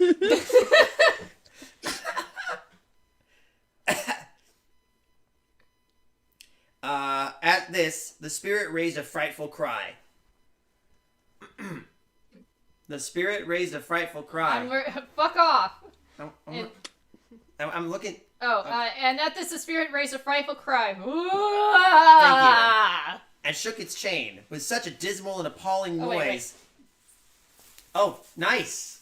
You have props in this now.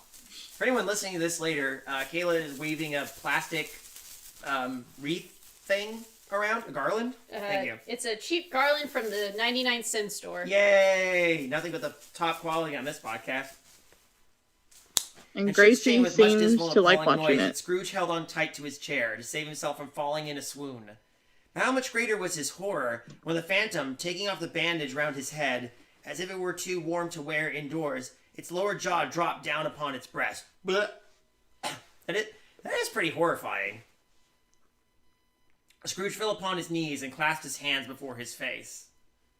Mercy, He said. dreadful apparition, why do you trouble me? Man of the worldly mind, replied the ghost. Do you believe in me or not? Didn't his jaw just drop? Like, is he... His jaw's like really exaggerated. He's like, I'm not, like he's an animatronic. Oh. Maybe. Do you believe in me or not? I do, said Scrooge. I must. But why do spirits walk the earth and why do they come to me? It is required of every man, the ghost returned, that the spirit within him should walk abroad among his fellow men and travel far and wide, and if that spirit does not go forth in life, is condemned to do so after death. Are you making tea? Yes, would you like some? Yes, please. Alright. It is doomed to wander through the world, oh, woe is me, and witness what it cannot share, and might have shared on earth and turned to happiness. Is he reminiscing about the time they used to screw, or... I don't know. He's being very overdramatic. Was Scrooge a good screw? That's the good question. That's the question. Yeah. Probably not. Again, the specter raised a cry and shook its chain and wrung its shadowy hands. You are fettered. Said Scrooge, trembling. Tell me why. Tell me why. Ain't nothing but a heartache. Yeah. Little known fact, Scrooge was one of the original Backstreet Boys.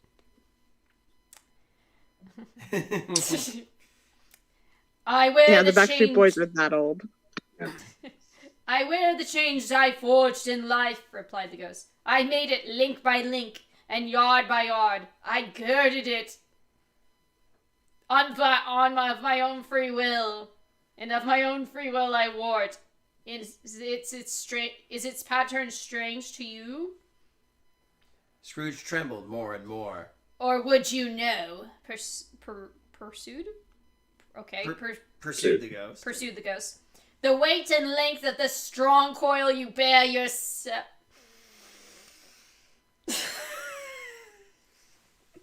Giggity.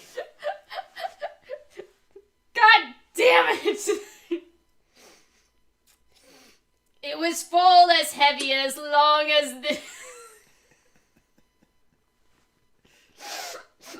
I feel like this is like normally my thing, but y'all are doing it for me. I know!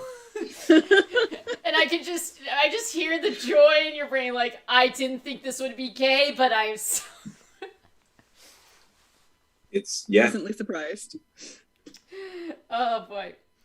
7 Christmas Eves ago. You have labored on it since. No.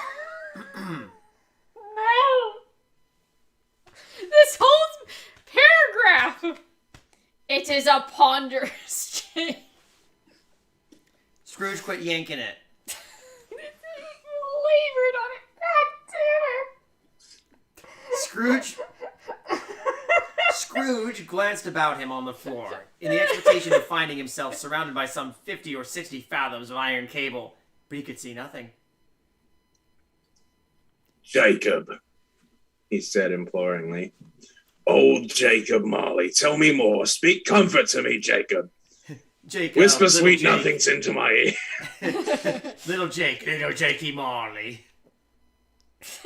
How about you labor on my chain, Scroogey? The imagined bromance is amazing. I could have sworn I heard G-string. Which one?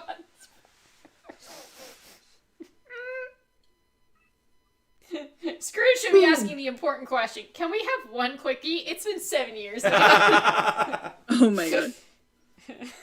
Whole years. 7 long years.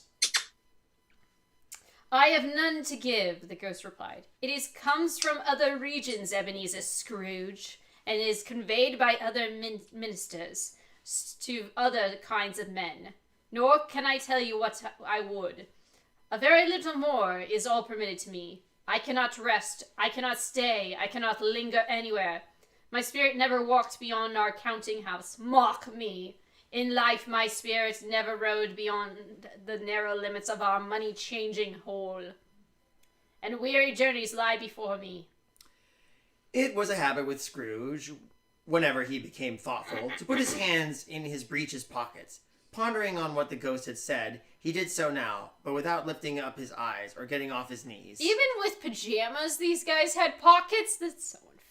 I mean, misers just have pockets everywhere. Scrooge is a miser, Marley's a miser, they're misers. You must have been very slow about it, Jacob, Scrooge observed in a businesslike manner, though with humility and deference. You can hear it so eloquently. Slow, the ghost repeated.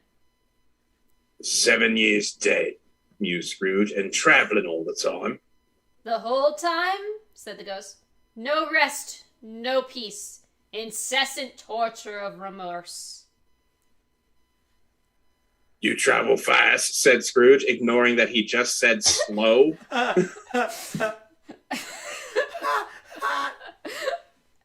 On the wings of the wind, replied the ghost. You might have got over a great quantity of ground in 7 years. The ghost, Said on Scrooge. hearing this, set up another cry, and clanked its chains so hideously in the dead silence of the night that the ward would have been justified in indicating it for a nuisance. Oh, captive bound in diable iron, cried the phantom. Not to know the agents of incessant labor by immortal creatures, for this earth must pass into eternity before the good of which it is susceptible. Wait, the good of which it is Susceptible? susceptible. I know how to say it. It's just Yeah, I'm just... of which it is susceptible is all developed.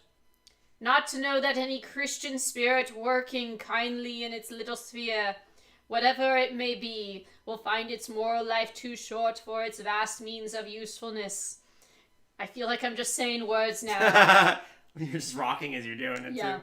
Not to know that no space of regret can make amends for one life's opportunities misused. Yet such was I. Oh, such was I. Jake, honey, you've always been so overdramatic. Yeah, give us a kiss, Marley. But you were always a good man of business, Jacob, faltered Scrooge, who now began to apply this to himself. Business? Oh, wow, that was last That was time. great. Holy shit. So maybe, look up. Cried the ghost, wringing its hand again. Mankind was my business. The common welfare was my business. Charity, mercy, forbearance, welfare was my business. Oh wait, Wait, it's only I twice. sorry. Charity, mercy, forbearance, and benevolence were all my business. The dealings of my trade were but a drop of water in comprehensive ocean of my business. It held up its Oh boy. It held up its chain at arm's length as if it were the cause of all its unveiling grief and flung it heavily upon the ground again. Such a drama queen. I need an official homoerotic romance novel rewrite. I think we need the prequel. That's Yeah. I mean, Be fanfic. if we, It's gotta be. Lori and I started a Kickstarter, we could totally do that.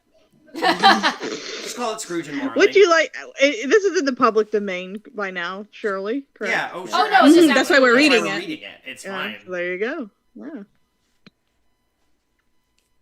That's really what all like attempts at a prequel are missing.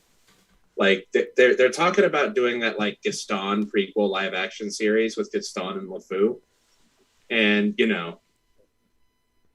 you all know what it's going to be missing. Oh, absolutely. But what if they fucked? Now Just on apply Disney that Plus. to any story. Yeah, I just actually subscribed to Disney Plus. Is that what it is? All right. I think it's you again, Jacob. Oh. Where? Oh.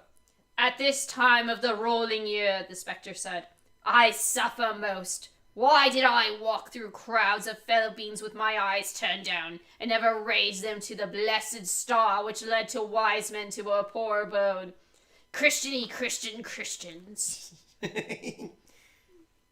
Were there no poor homes to which its light would have conducted me?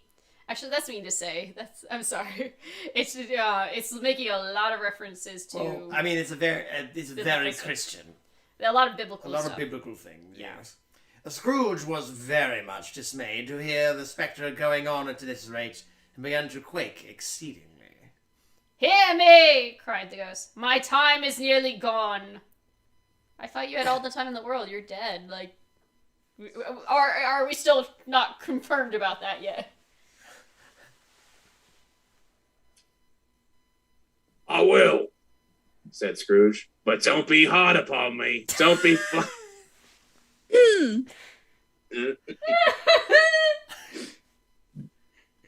Don't be flowery, Jacob. Pray.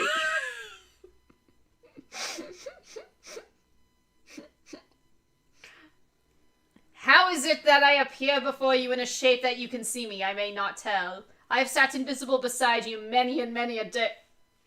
Marley likes to watch.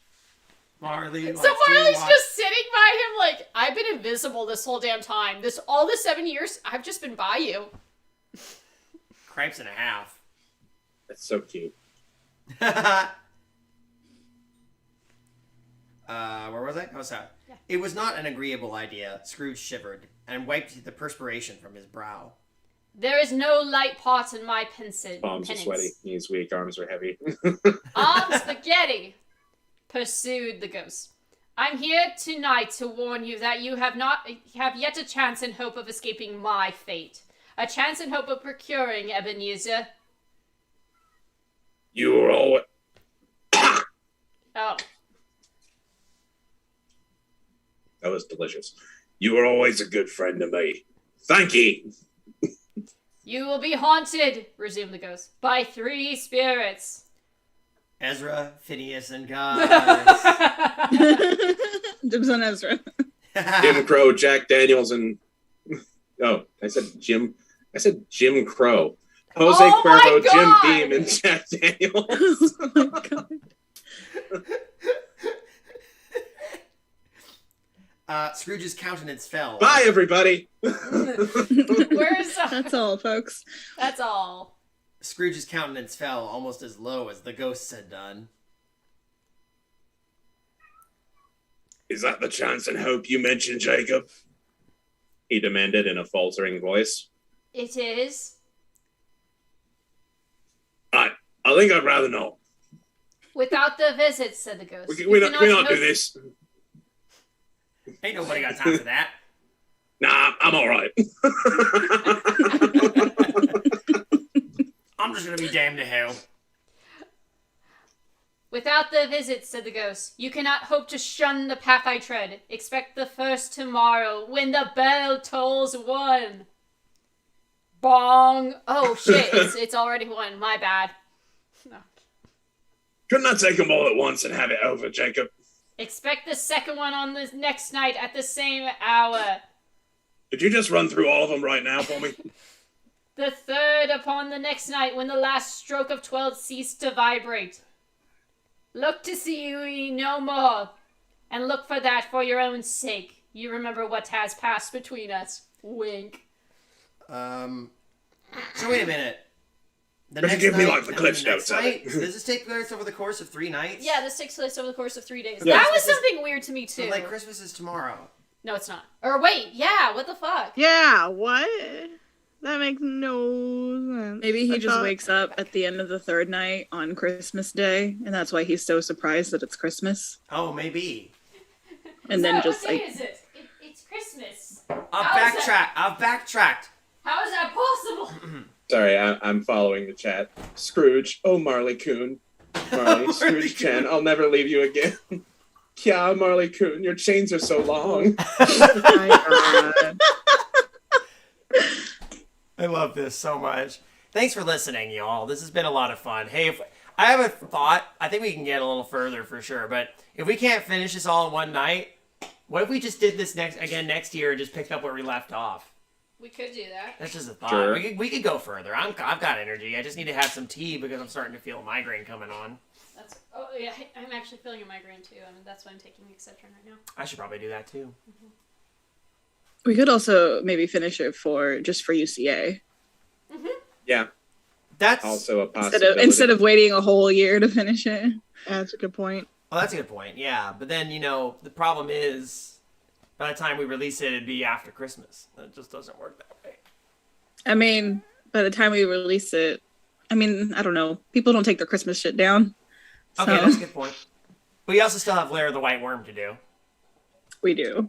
Yeah. Yeah, we do.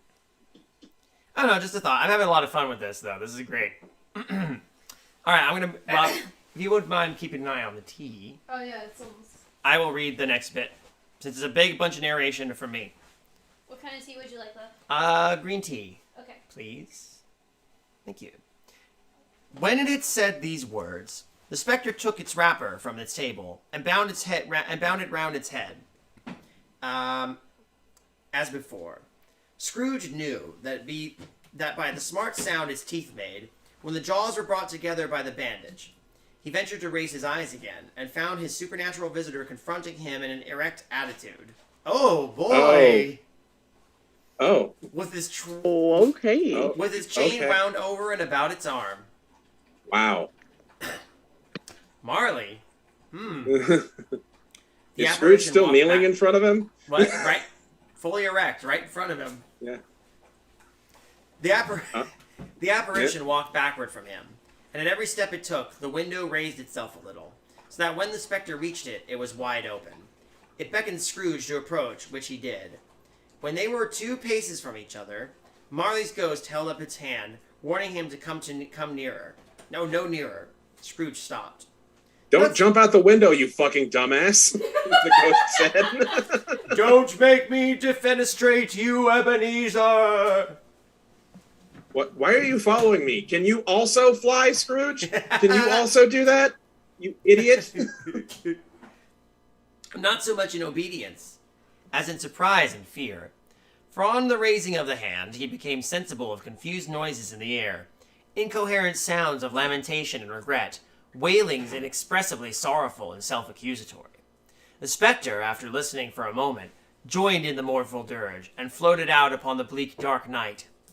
Scrooge followed to the window, desperate in his curiosity. He looked out. A dancing dog appeared. Actually, hold on. You gonna give her something to play with? Yeah, hold on. Actually, because you're like a specter backed out. Hold on. What? Yeah. Hold on. Actually, can you move the? Let me move this really quick. Because Move what? Oh, pointing it down? Sproing. come here. Come here, Gracie. Sproing, go the doggy. There you the specter backed out. Up, up. Up, up. Up, up. Come on. Good catch. Doggy cam. There we go. There we go. The air was filled with phantoms, wandering hither and thither in restless haste, and moaning as they went. Every one of them wore chains like Marley's ghost. Some few, and they might be guilty governments, were linked together. None were free. Many had been personally known to Scrooge in their lives. He had been quite familiar with one old ghost in a white waistcoat, with a monstrous iron safe attached to his ankle, who cried piteously at being unable to assist a wretched woman with an infant, whom he saw below upon a doorstep. The misery with them all was clearly that was sought to interfere for good in human matters and had lost the power forever. Whether these creatures faded into mist, or mist enshrouded them, he could not tell. But they and their spirit voices faded together, and the night became as it had been when he walked home. Scrooge closed the window and examined the door by which the ghost had entered. It was double locked, as he had locked it with his own hands, and the bolts were undisturbed. He tried to say, Humbug. but stopped at the first syllable. And being from the emotion he had undergone, or the fatigues of the day, or his glimpse of the invisible world, or the dull conversation of the ghost, or the lateness of the hour, much in need of repose, went straight to bed without undressing and fell asleep upon an instant. And thus we have read the first part of A Christmas Carol. Whee! Yay! Whoa! How long have we been streaming for now? A couple hours? It's Maybe. 8:50. We just about almost 2 hours. A little Oh, under boy. like 10 till. All right. Oh, Marley is joining the orgy of specters.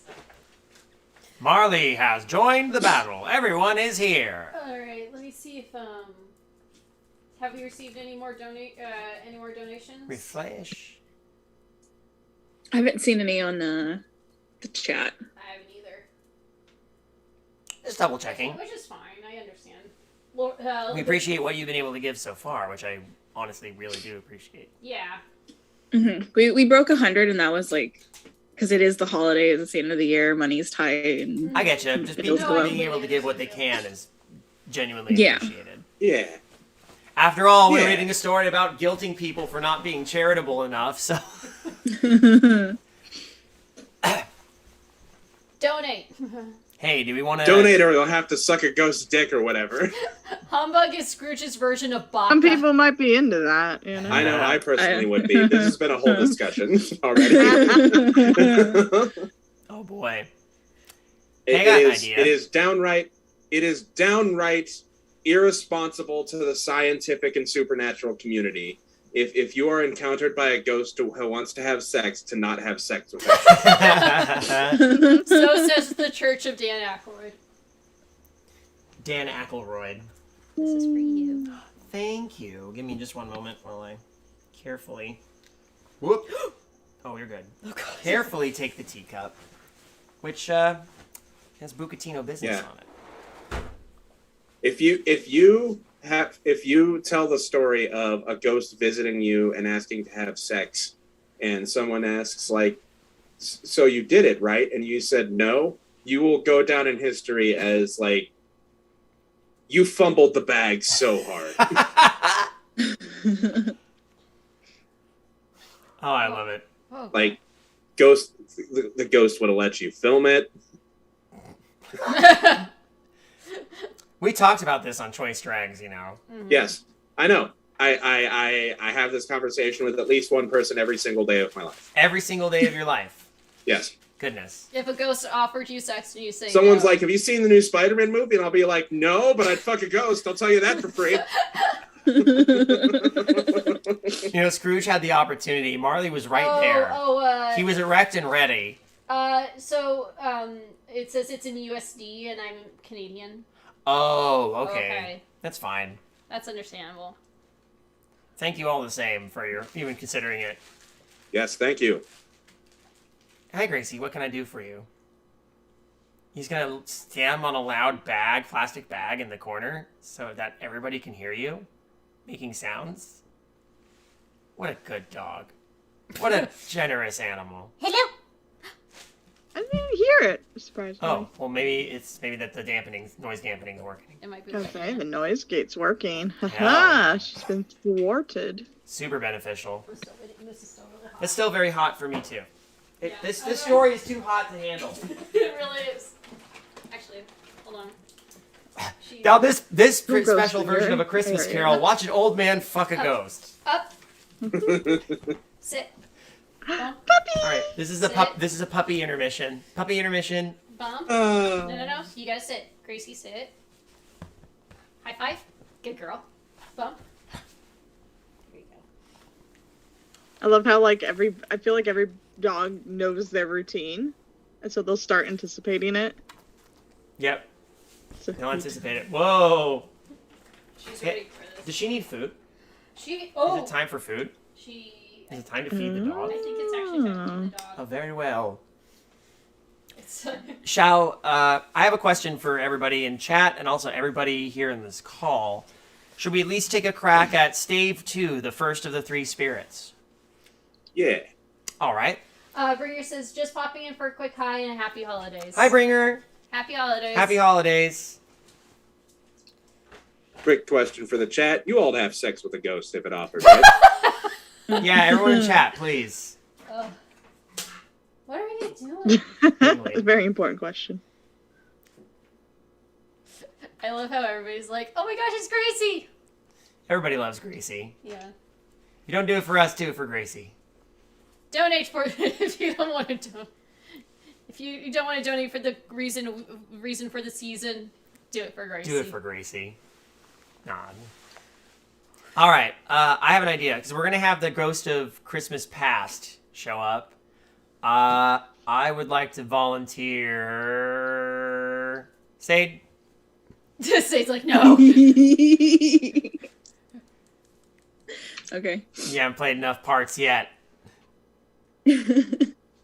All right, Stave 2, the first of the three spirits.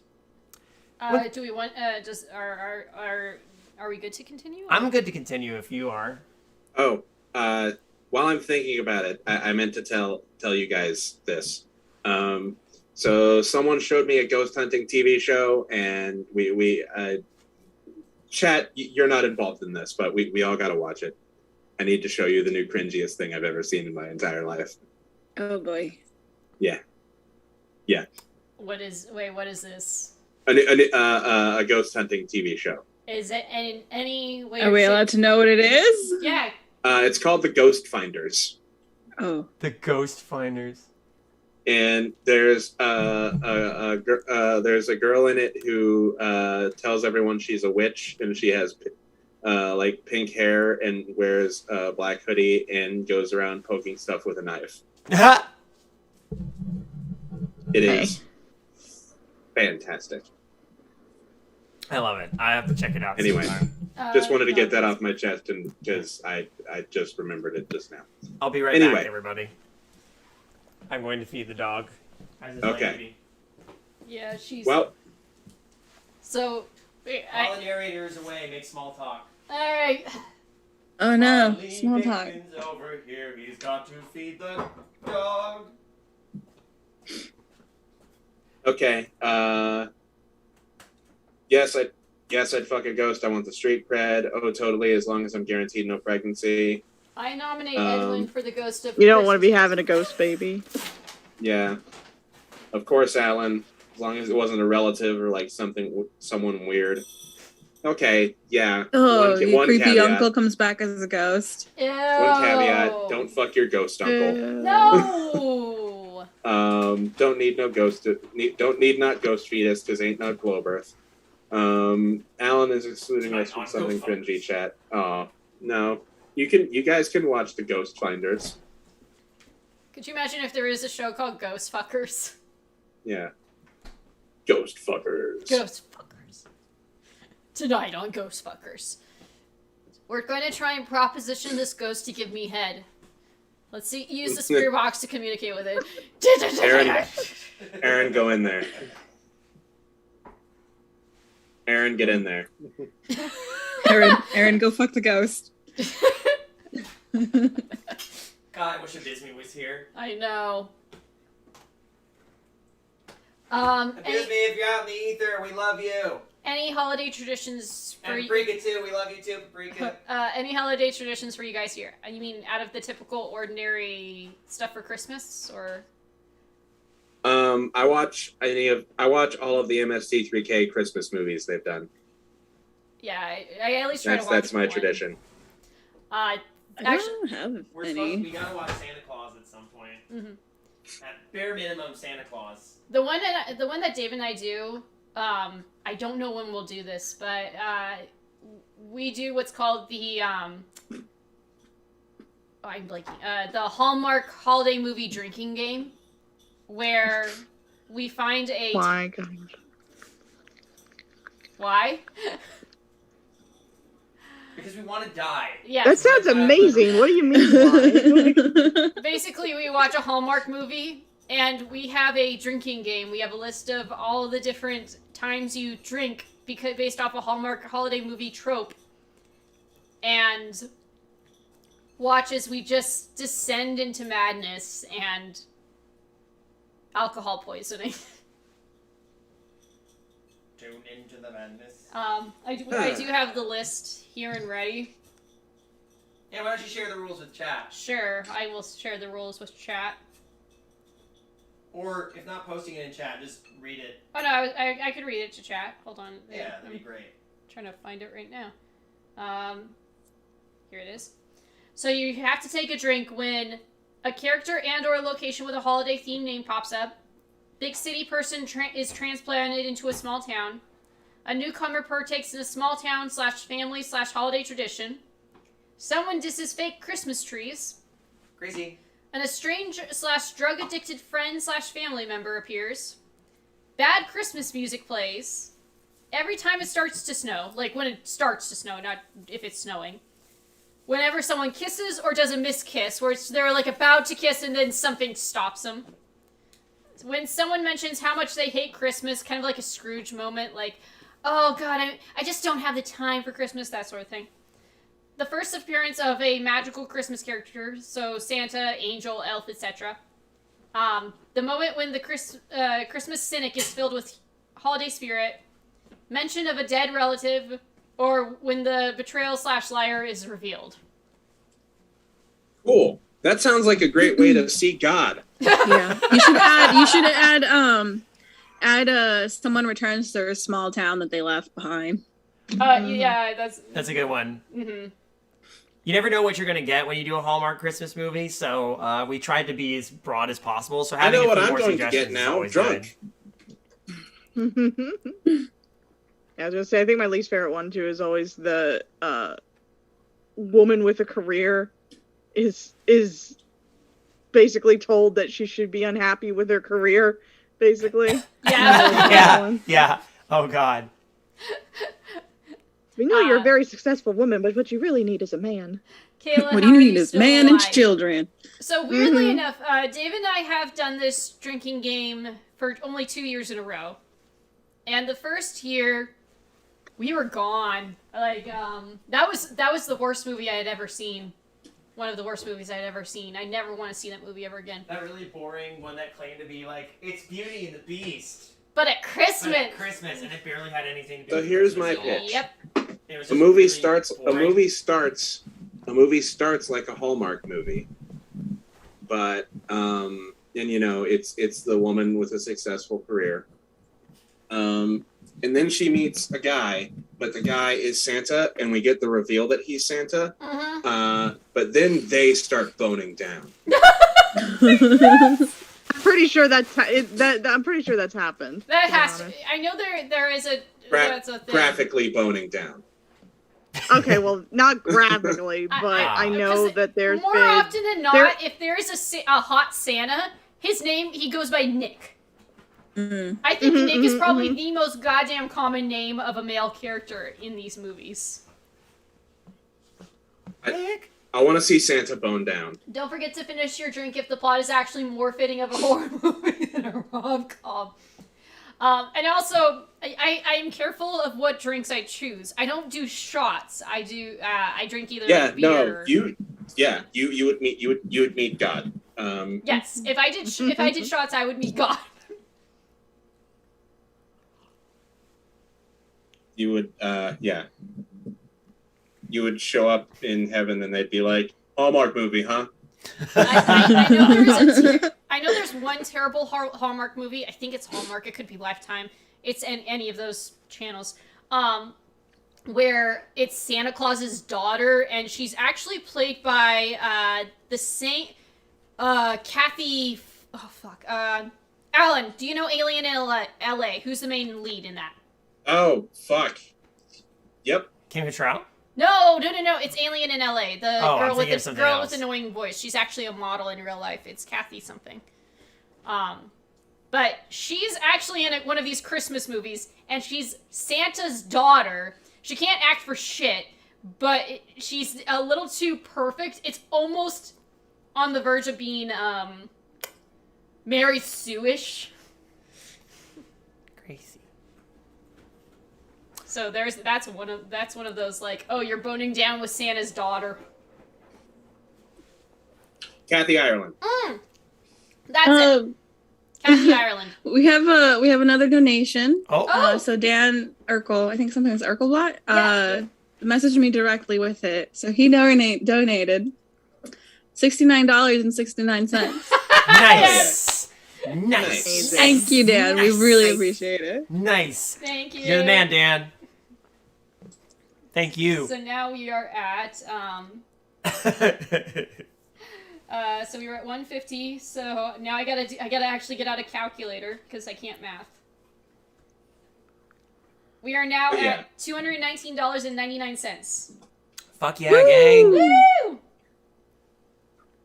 But yeah, I just want 1/3 of a Hallmark movie, and then just like Santa bones down like real nasty style.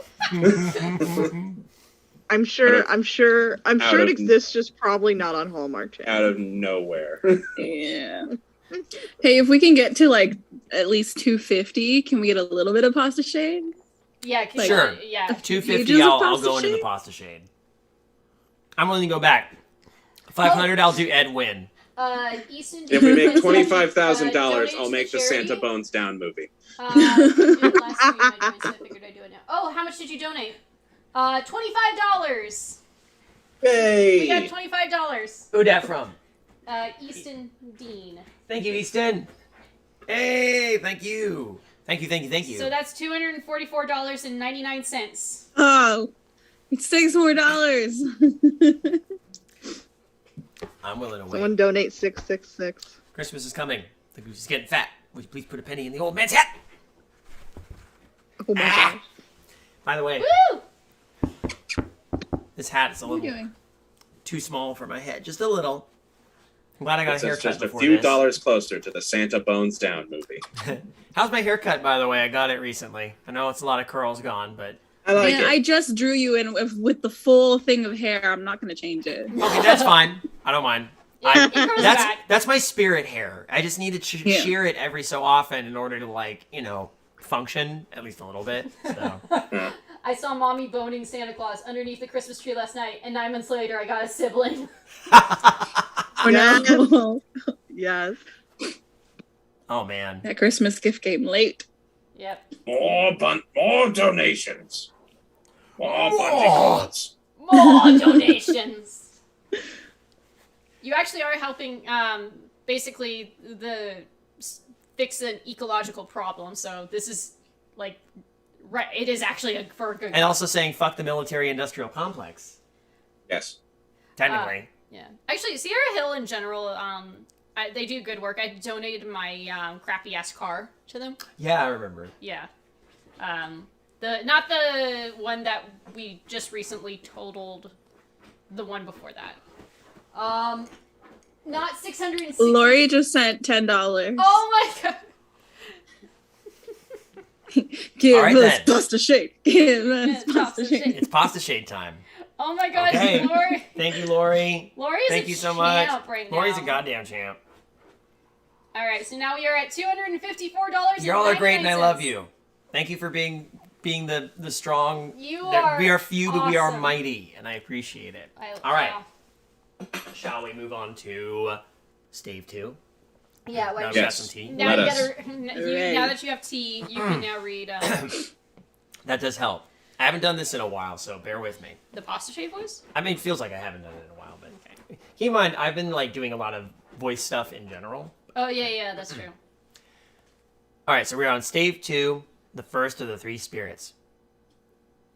When Scrooge awoke, it was so dark that looking out of bed, he could scarcely distinguish the transparent window from the opaque walls of his chamber. He was endeavoring to pierce the darkness with his ferret eyes. Wait, his ferret eyes? Sorry. No, ferret. Used to play baseball, ferret eyes. Like the fucking animal. That's good.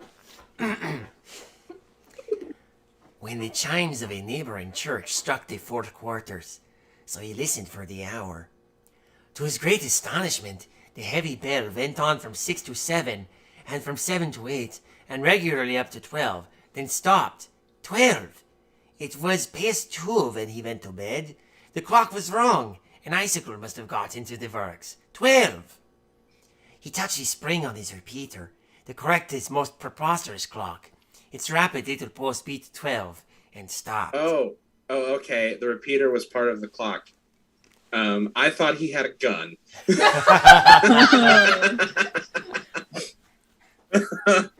I'm gonna shoot this fucking ghost.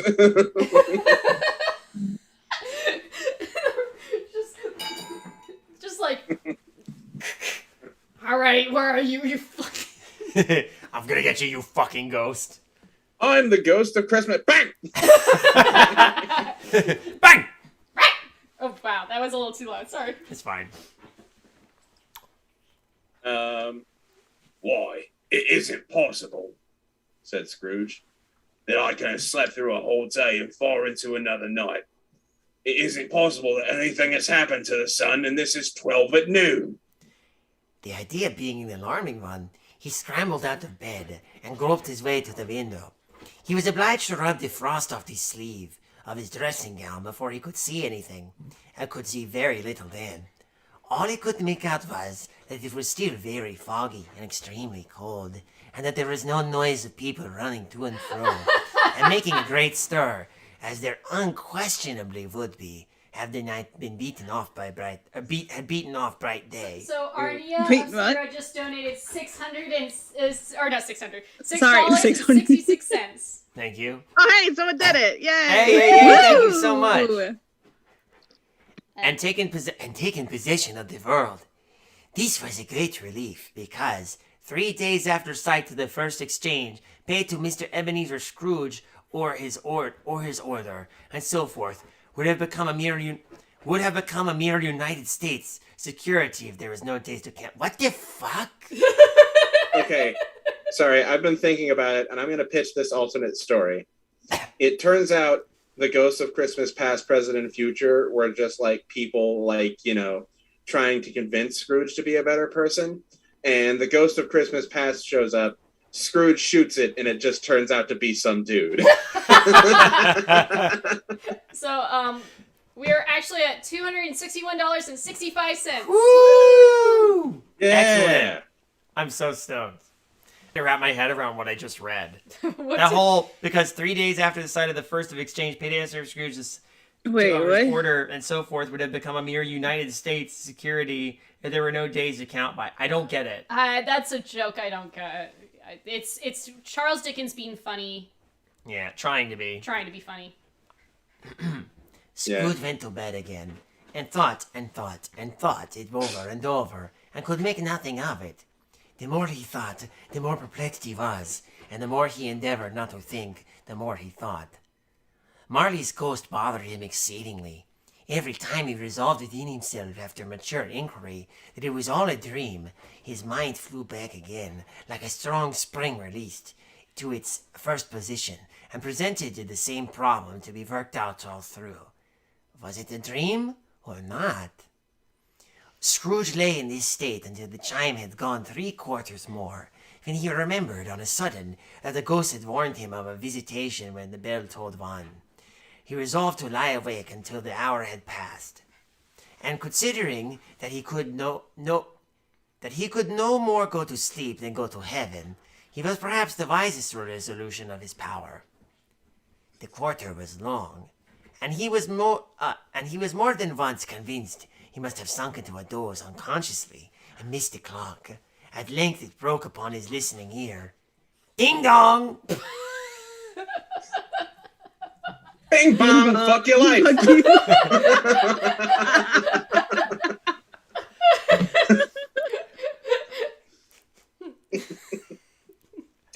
Who's your friend from things rough? Bing bong, bing bong, snorting, cracking, huff and stuff. Bing bong, bing bong. A quarter past. Ding dong! Half past. Ding dong! A quarter to it. Ding dong! The hour itself, said Scrooge triumphantly, and nothing else. He spoke before the hour bell sounded, which it now did with a deep, dull, hollow, melancholy 1. Light flashed up the room upon the instant, and the curtains of his bed were drawn. The curtains of his bed were drawn aside, I tell you, by a hand. Not the curtains at his feet, nor the curtains at his back, Fuck off! but those two be... Yeah, I'm doing my best. It's not you. It's No, I know, it's like just... this is clearly. Look, I'm taking the head off. I'm being fucking Charlie. Okay, it's okay. Look, you can just tell Charles Dickens is like, fuck, I'm being paid by the word. I need to add as much as I fucking can. The curtains of his bed were drawn aside, and Scrooge, starting up into a half-recumbent attitude, found himself face to face with the unearthly visitor who drew them. As close to it as I am now to you, and I am standing in the spirit at your elbow. What? Who the? What? Me! It's me. Oh God! It's me.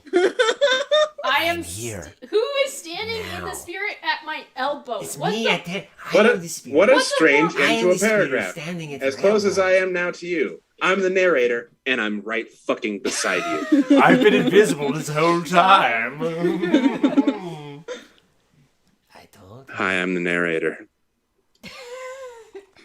You smell nice. Thanks.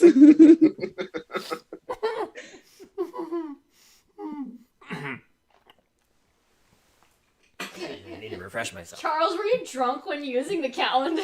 I am drunk. I'm not. Oh, here we go. Oh, wow, this is a long description. Okay. Oh shit. It was a strange figure, like a child, yet not so like a child as like an old man, viewed through some supernatural medium, which gave him the appearance of having receded from the view and being diminished to a child's proportions. So it's a tiny old man. Is this like the equivalent of what Benjamin Button looks like when he was born? I bet. Oh God. Its hair, which hung That's about its terrifying. neck and down its back, was white as if with age, and yet the face had not a wrinkle in it, and the tenderest bloom was on the skin. The arms were very long and muscular, the hands the same as if the hold were of uncommon strength. The legs and feet, most delicately formed, were, like those upper members, bare. It wore a tunic of the purest white, and round its waist was bound a lustrous belt, the sheen of which was beautiful. It held a branch of fresh green holly in its hand, and, in singular contradiction of that wintry emblem, had its dress trimmed with summer flowers. But the strangest thing about it was that from the crown of its head there sprung a bright, clear jet of light, by which all was visible. It has a flashlight on its head. And which was doubtless the occasion of its using, in the duller moments, a great extinguisher for a cap, which it now held under its arm. Oh, it's got like a light snuffer, candle snuffer, that it like can go, boing, there is a hat. So. I've never heard this ghost described before. So actually, this ghost description sounds very similar to, of all things, I don't know if you've ever seen this, but there was a All Dogs Go to Heaven TV show, Oh, yeah. and they did an All Dogs Go to Heaven Christmas Carol episode. Oh, my God. And Oh man. Itchy plays is the ghost of Christmas Past. It's basically Carface is the Scrooge. But Itchy is, I think, actually is dressed just like this. With a candle cap on his head? Yeah. That's I think he also has, like, goggles and shit, too. For all those who are people who are like, what are you talking about, Kayla? I'm sorry. Yeah, look it up. It's all good. all right. Even this, though, when Scrooge looked at it with increasing steadiness, was not its strangest quality. For its build sparkled and glittered now in one part and now in another, and what was light one instant and in another time was dark, so the figure itself fluctuated in its distinctness. Yeah. Being now a thing with one arm, now with one leg, now with 20 legs, now a pair of legs without a head, now a head without the body. Oh, some people actually remember. Okay, so I'm not talking about the movie, because All Dogs Go to Heaven, the movie, is actually a very great movie. The TV show is It's based off of the sequel to All Dogs Go to Heaven. This is weird as all get out, you guys. This is the way they're describing this ghost. I'm not to take what you're saying, I'm just reading it. Of each dissolving part. This is like the Hatbox Ghost on steroids. Yeah. Of which dissolving parts no outline would be visible in the dense gloom wherein they melted away. And in the very wonder of this, it would be itself again, distinct and clear as ever. Everybody's all excited because Alan appeared in the chat. Yeah. Ah! Are you the spirit, sir, whose coming was foretold to me? Christmas past ghost, the Thing confirmed. It really is. It's the Thing from the Thing. I'm glad you get to play the Thing, Sade. Go for it. Bam. Yay! Yeah, you get to be a eldritch abomination. I'm sorry, I can't do voices. No, that's so fine. I'll try my best.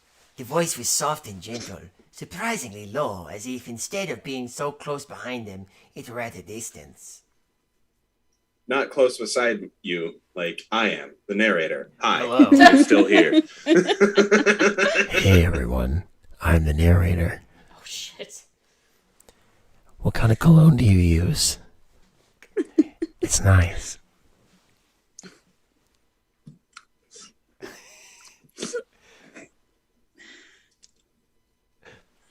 What kind of movies do you like? Excuse me. Who or what spirit are you? It's Scrooge, right? It's Scrooge's Yeah, turn. Scrooge. Sorry. Yep. Taking around. Who and what are you? Scrooge I'm the demanded. ghost of Christmas past. Long past? How past? Like last year? Or like this past Christmas? Or every past Christmas? Or like 20 years or so? Ballpark it for me. Is it last Christmas? I gave you my heart. About a quarter past, no, half past, or a quarter to it. The hour itself, What, actually. the very next day you gave Inquired it away. Scrooge, observant of its dwarfish stature. No, your past. Perhaps Scrooge could not have told anybody why, if anybody could have asked him, but he had a special desire to see the spirit in his cap, and begged him to be covered. You're not decent. Am I? Oh shit! I'm so sorry. So sorry. Put your cap on. Uh. You're fine. You're fine. You're fine. It's more for the ghost than you. Oh, Oh! yay! Oh! Hi. What's on your nose?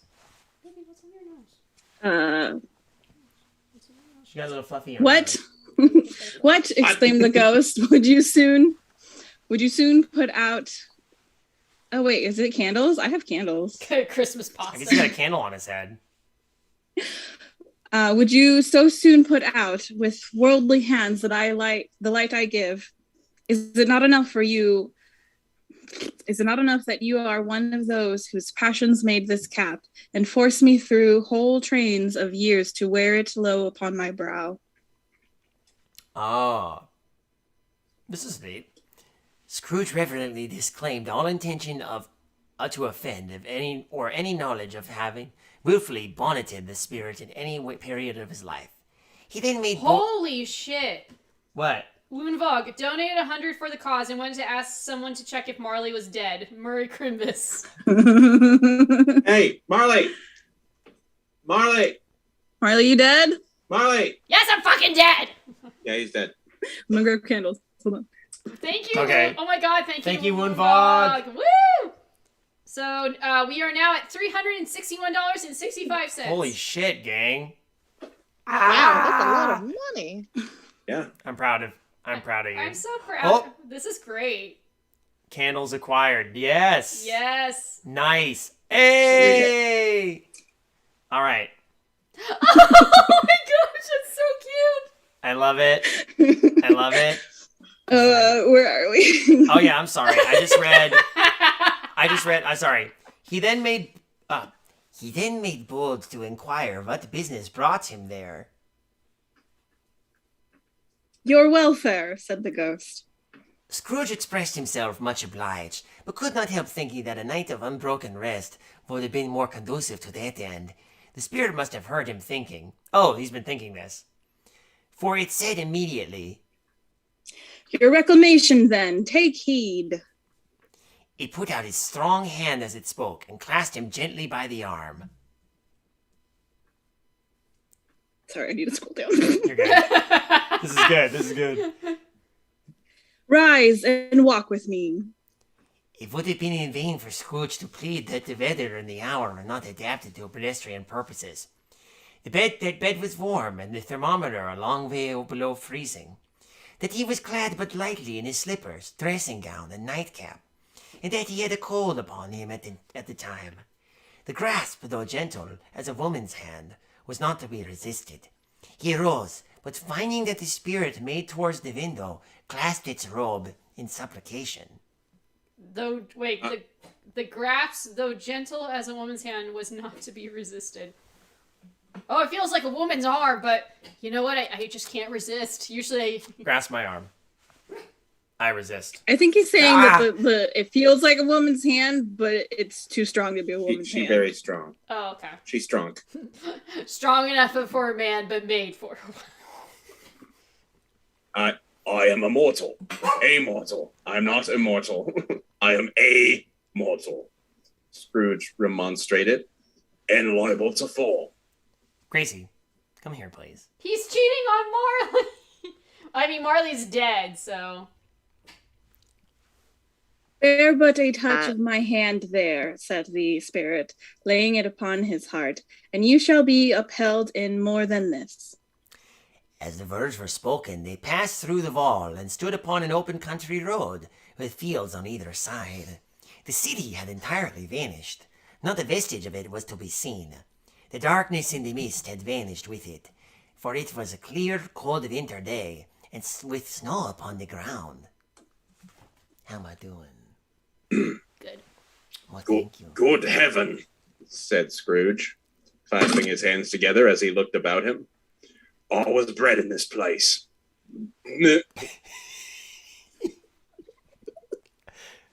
There's my parents fucking in a ditch.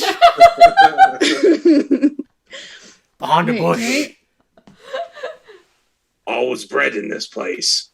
I was a boy here. The spirit gazed upon him mildly.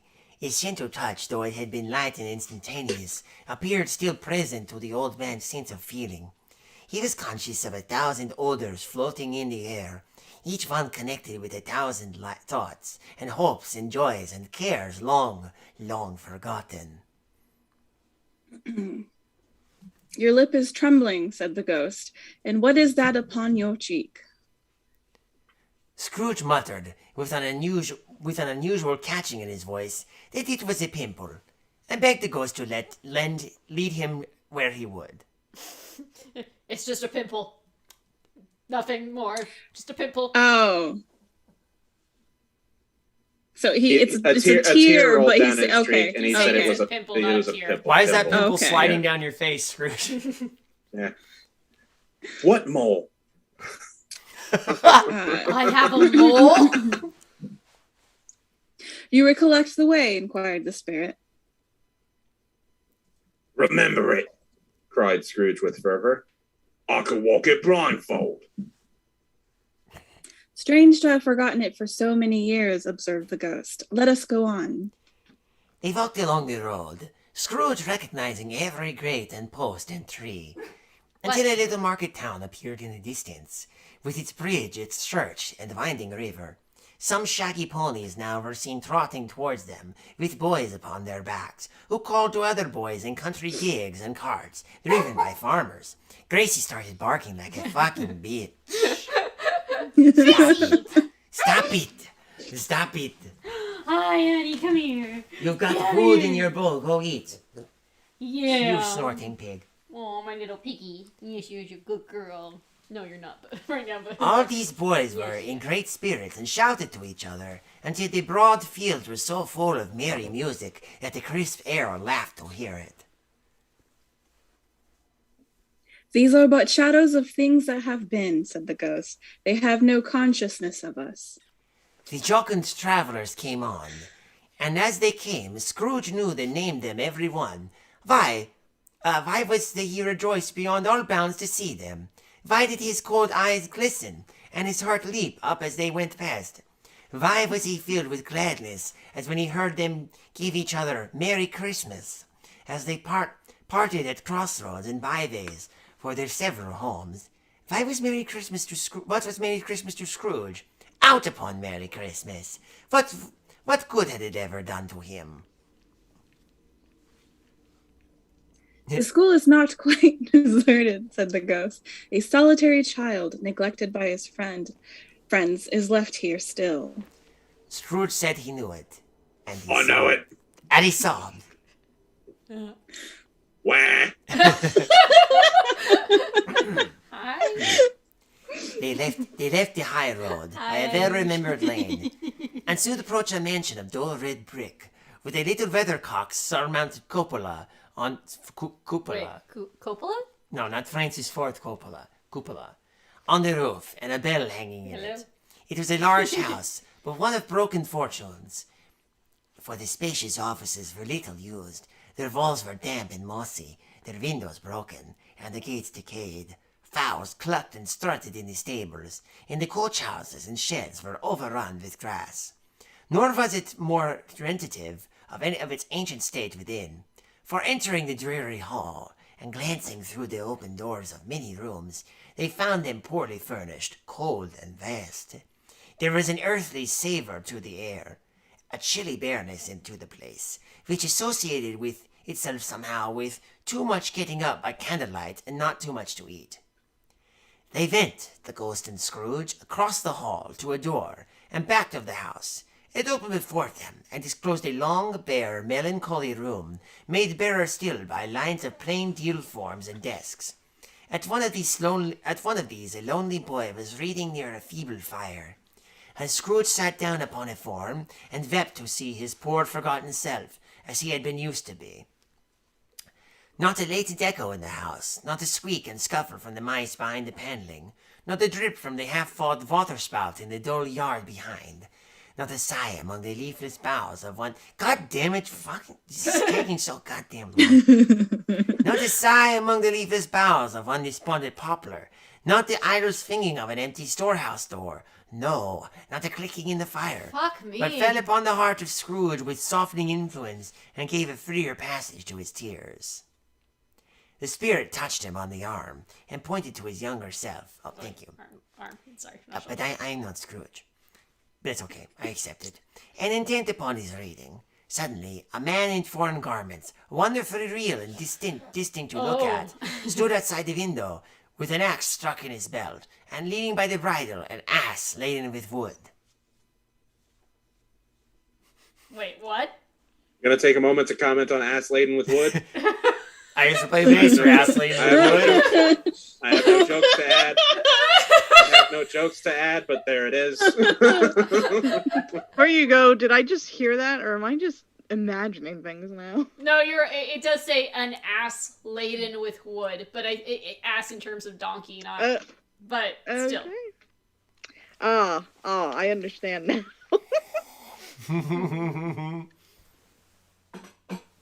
Why, it's Alibaba! Scrooge exclaimed in ecstasy.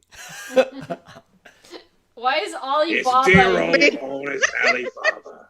Yes, I know. One Christmas time, when yonder solitary child was left here all alone, he did come. And for the first time, just like that. Poor boy. And Valentine, said Scrooge, and his wild brother Orson. There they go. And what's his name? Who was put down on his drawers asleep at the gate of Damascus. Don't you see him? And the Sultan's groom turned upside down by the Genii. What the fuck am I talking about? Why is 1001 Arabian Nights like starting to seep into the story? Wait, is he Very Oh, because that's on probably his what bed. little Scrooge is reading, and so Yeah. he's just imagining it. So that's his memory because he Oh, yeah. imagines it there. Oh. Serve him right. I'm glad of it. What business had he to be married to the princess? To hear Scrooge expanding on the earnestness of his nature on such subjects in a most extraordinary voice between laughing and crying, and to see his heightened and excited face, would have been a surprise to his business friends in the city, indeed. There's the parrot! It's Iago.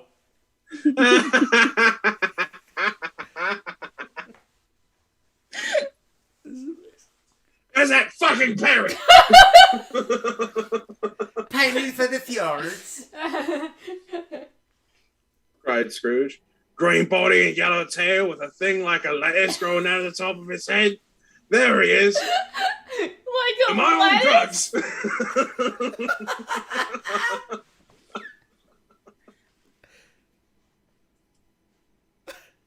Poor Robinson Crusoe, he called him, when he came home again after sailing around the island. Bench, alabaster, taco sauce. Poor Robinson Crusoe. Where you been, Robert Crusoe? Man thought he was dreaming. But he wasn't. It was the parrot, you know. There goes Friday, running for his life to the little creek. Hello. Boop. Hello. Is Scrooge having a stroke? Scrooge really is having a stroke. Come back to this several times. like to imagine he this has is a all lot of strokes. I like to imagine this is all a fever dream and he's just rolling around in his bed at home. Just like he really did get sick. Shit. It's the syphilis he got from fucking Marley. Oh no. It's the syphilis he got from Marley. Oh my god. That's dark. I apologize. I said that out. It's pretty. I'm so glad I was able to make it tonight. Yeah. I'm glad you were able to make it too, Lori. Then, with a rapidity of transition very foreign to his usual character, he said, in pity of his former self, Poor boy. and cried again. I wish. Scrooge muttered, putting his hand in his pocket and looking about him.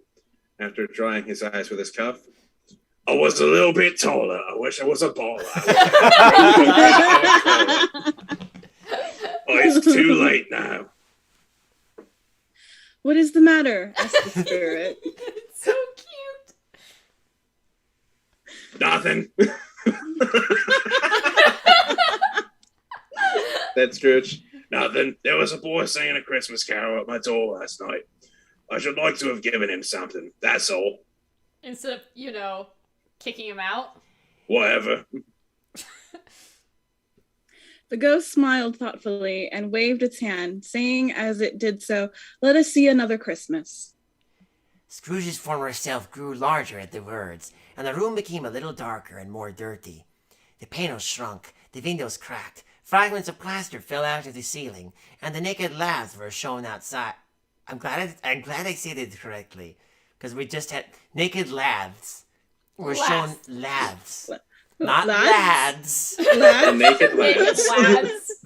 Heard the naked lads. That's what I was trying to Yes. confirm, because the story's already gay enough as it is. Okay, Hey, could always be gayer. this is true. Yes. Could be Point. gayer. Remember, I'm ready to meet Scrooge's first love. They're not Fran or whatever. Bella. Belle. Yes, hold on. Where was I? Oh yes, naked lads. Were shown instead. How all this was brought about, Scrooge knew no more than you do. He only knew that it was quite correct, that everything had happened so, that there he was, alone again, when all the other boys had gone home for the jolly holidays. Wait, lads, it's... He was not reading now, but walking up and down despairingly.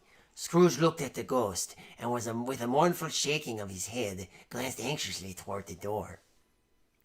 Oh, who wants to be the little girl? Who wants to be his sister? I can do it. All right. All right. It opened, and a little girl, much younger than the boy, came darting in, and putting her arms about his neck, and often kissing him, addressed him as her Dear brother. Oh. Ew. Okay. Gross. It's our. We gotta do it. All right. I've come to bring you home, dear brother, said the child. clapping her tiny hands and bending down to laugh. To bring you home, home, home. Home, little fan. Baby I sounded like this when I was 11 years old. No, Scrooge has always had a smoker's lung.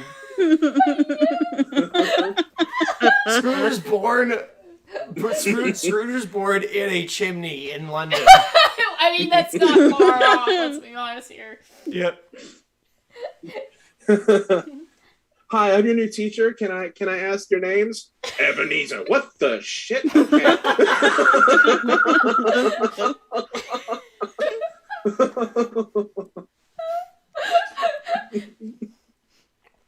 This is amazing.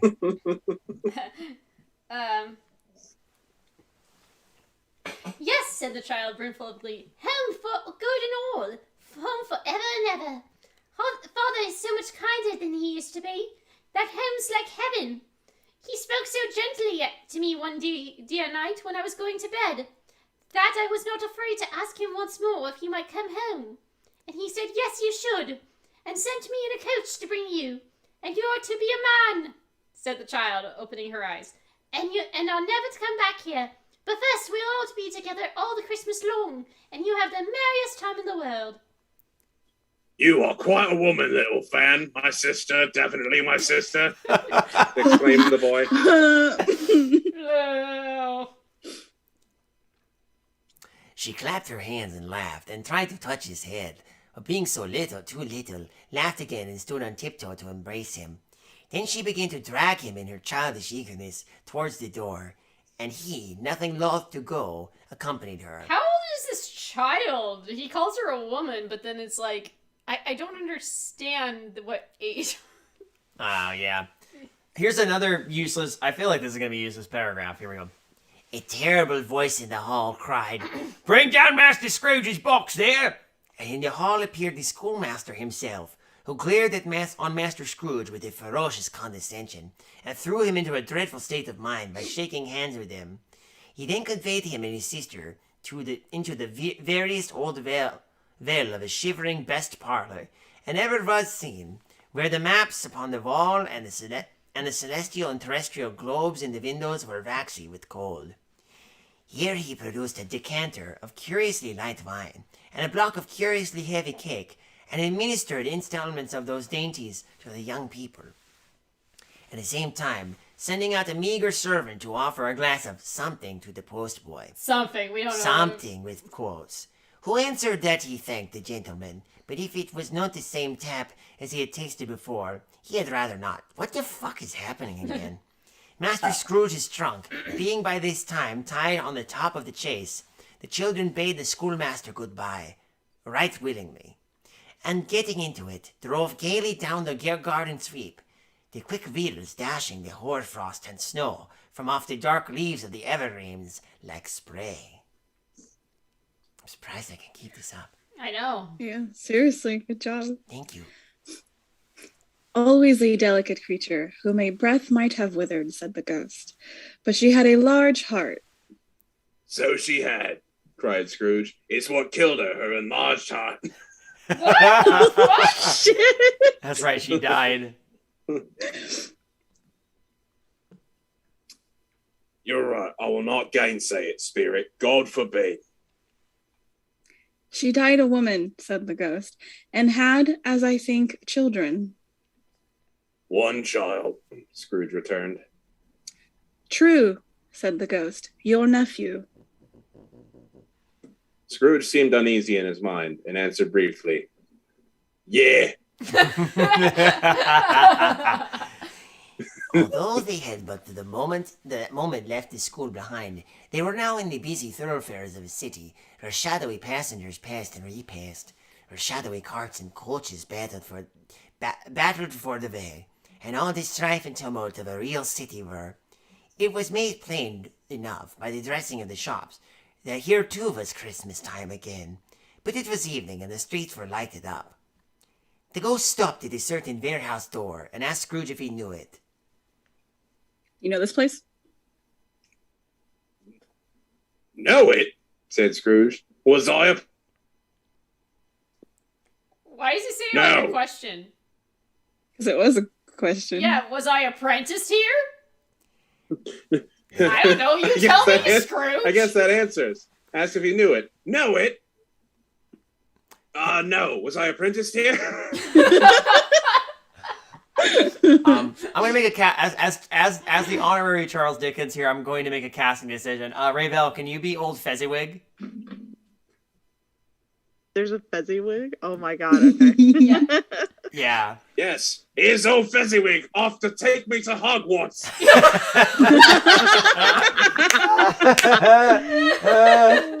Yes. Okay, good. All right, where was I? They went in.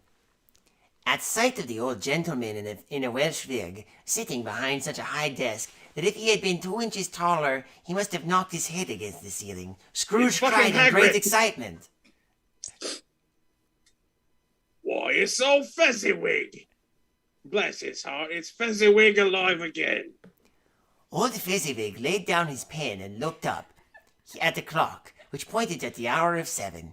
He rubbed his hands, adjusted his capacious waistcoat, laughed all over himself, from his shoes to his organ of benevolence.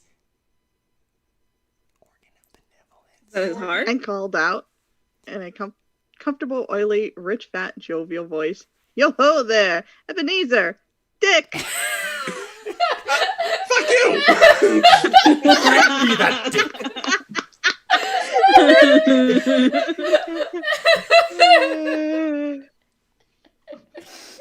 Oh my gosh. Ebenezer, Dick. Yes. Old Fezziwig, bitch! Oh god. I love it. I love it. I love it. Holy shit. Okay. Scrooge's former self, now grown a young man, came briskly in, accompanied by his fellow prentice. Dick Wilkins to be sure, said Scrooge to the ghost. Bless me, yes, there he is. He was very much attached to me, was Dick. Aw, his first boyfriend. Yeah, they were joined. Yes, that Dick. Completely attached to me, that Dick was. They were joined at the dick. Woo! Poor Dick. Dear, I gave that Dick quite a beating.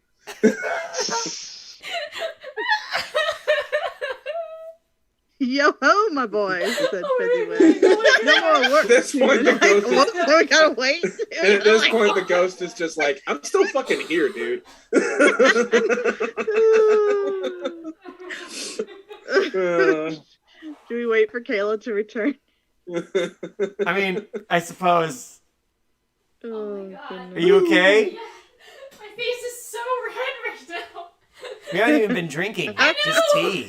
This is amazing. This is how you get punch drunk off of a story. Holy Holy crap. shit. This is amazing. All right. Yo ho, my boys, said Fezziwig. No more work tonight. Christmas Eve, Dick. Christmas, Ebenezer. Let's have the shutters up, cried old Fezziwig with a sharp clap of his hands, before a man could say Jack Robinson. Jack Robinson! Oh, there's Before a already man could say Yes. Leroy Jenkins. Ah, yes. Jack and Dick. Quite a bit of Richard there, though. Oh my god, you guys. Listen to this. You wouldn't believe how those two fellows went at it.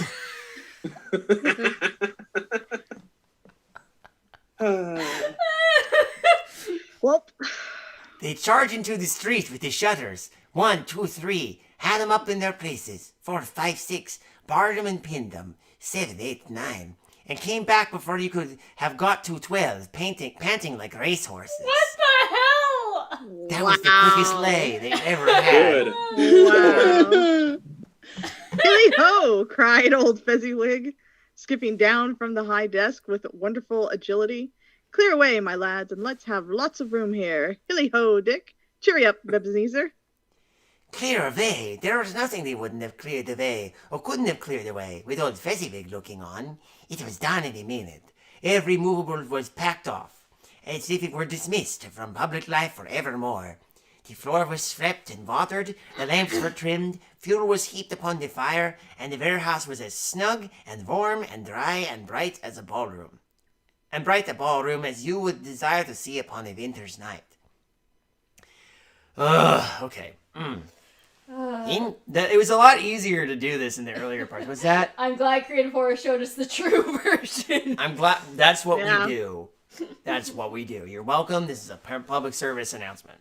Holy shit, he just goes on. It is, it's gonna keep going. Wow. Oh my god, yeah, it gets longer and longer and longer. Oh yeah, there's no...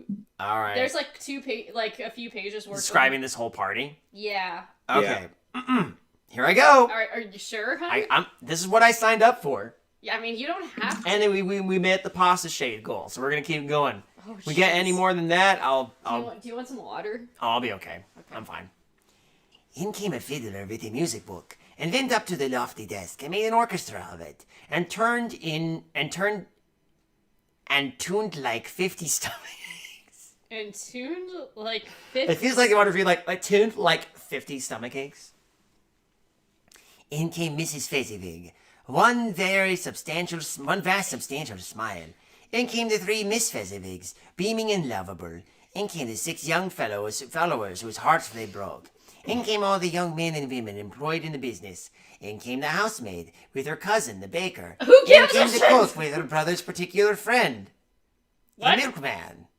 Wait, now there's a particular friend who is a friend of the brother, the milkman? This is amazing. This man was being paid by the word, 100%. Oh, yeah. Yeah. Hold on. Lori says... I'm sorry. Brother's particular friend, the milkman? Yes. Wink, wink, nudge, What? nudge. What does Lori say? Yeah. All right. Don't pass off some of the paragraphs. Seriously, don't hurt your voice. We can pass off some of the paragraph. No, I'll be all right. Does In Scrooge came have the a boy cat from boy over with the wings way, of who was suspected of not cypresses? having... I lost the bit about the milkman. Oh, sorry. Sorry, hold on. In came the boy. Oh, here we go. In came the boy from over the way, who was suspected of not having bored enough from his master, trying to hide himself behind the girl from next door but one, who was proved to have had her ears pulled by her mistress. In they all came, one after another, some shyly, some boldly, some gracefully, some awkwardly, some pushing, some pulling. In they all came, anyhow and everyhow. Away they all went, 20 couples in all, hands half round and back again another way, down the middle and again, round and round in various stages of affectionate grouping. Old top couples always turning up in the wrong place, new top couples staring off again as soon as they got there. All top couples at last, and not a bottom one to help them. They're all tops. Oh shit, they're all top. It's a room full of tops. They're all High tops. tops. It's gonna be a very frustrating night. Oh my god. Yeah, this is a big argument. This is the worst orgy ever. When the result was brought about, old Fezziwig, clapping his hands to stop the dance, cried out, Well done. and the fiddler plunged his hot face into a pot of porter, especially provided for that purpose. But scorning rest upon his reappearance, he instantly began again. Though there were no dancers yet, as if the other fiddler had been carried home exhausted on a shutter, and he was a brand new man, resolved to beat him out of sight or perish. There were more dances, and there were forfeits, and more dances, and there was cake, and there was negus, and there was a great pieces of cold roast, and I'm getting hungry. I am too, actually. And there was a great piece of cold boiled, and there were mince pies and plenty of beer. But the great effect of the evening came after the roast and boiled, when the fiddler, an artful dog mind, the sort of man who knew his business better than you or I could ever have told him, struck up with Sir Roger de Converley. The old Fezziwig stood out to dance with Mrs. Fezziwig. Top couple, too, with a good stiff piece of work cut out for them. 3 or 4 and 20 pair of partners, people who were not to be trifled with, people who would dance and had no notion of walking. Oh God, it's the dancing. Who fucking cares? I know. I feel like we need to skip some paragraphs. Oh, I'm boy. seriously I would be wanting down to skip for some paragraphs. This is all That is okay with me. okay. Can I hold on? I'm gonna do a short version. Old Fezziwig. They dance. Dibba dibba. Pizzazz light appeared to issue Fezziwig calves. Miss Fezziwig was jolly and shit. This is why you understand now why these versions of the story are so much more truncated. Mm-hmm. Yeah. If it wasn't apparent before, it's obvious now. Chucky was paid by the word. Yeah. Okay. I mean, if your voice needs a We break, cut down I can- to during this whole time. I can do the pasta That's what I was shade. gonna say. Yeah. Okay. Now, We well, can I would actually like to hear Alan's pasta shade. Yeah, I want to hear for a paragraph. Anyone want to hear Alan's pasta shit? Actually, who cares? I want to hear it. I want to hear it. But if they had twice as many as where we were, Yeah, but if they were No. had been twice as many. Yeah, if we don't want to skip paragraphs, that's fine Yeah. with me. I want to hear Alan's But- Alan's attempt. let's see if I got this. But if they had been twice as many, 4 times, old Fezziwig would have been a match for them, and so would Mrs. Fezziwig. As to her, she was worthy to be his partner in every sense of the term. If that's not high praise, tell me higher, and I'll use it. I kind of got it. I appreciate I'll just keep reading. Go for it. The positive light appeared to issue from Fezziwig's calves. They shone in every part of the dance like moons. You couldn't have predicted at any given time what would have become of the next. And when old Fezziwig and Miss Fezziwig had gone all through the dance, advance and retire, both hands to your partner, bow and curtsy, corkscrew, thread the needle, and back again to your place. Fezziwig cut so deftly that he appeared to wink with his legs, and came upon his feet again without a stagger. When the clock struck 11, their domestic ball broke up. Mr. and Mrs. Fezziwig took their stations, one on either side of the door, and shaking hands with every person individually as he went out, wished him or her a Merry Christmas. When everybody had retired but the 2 apprentices, they did the same to them, and thus the cheerful voices died away, and the lads were back to their beds, which were under counter in the back shop. Damn, that was great. And also, On. my hat's off to you. That was a good pasta shade. Hats off. During the whole of this time, Scrooge had acted like a man out of his wits. His heart and soul were in the scene, and that's for himself. He corroborated everything, remembered everything, enjoyed everything, and underwent the strangest agitation. It was not until now, when the bright faces of before himself and Dick returned from one, that he remembered the ghost, and then became conscious that it was looking full upon him, while the light of his head burned very clear. Okay. Yes. Okay. Damn, that was like the. Oh my God, who? It's a Micro Machine Man or who's the fast talking guy? What was his? I don't remember. You know who I'm talking about. I do, but I don't From the remember. 80s, yeah. Yeah. I want Candlehead to do his line. Candle Jack. Candle. My nickname in high school used to be Jack. Was A it small really? matter. Yeah, because I used to wear a Jack Skellington long sleeve all the damn time. Nice. Oh, that's cute. A small matter, said the ghost, to make these silly folks so full of gratitude.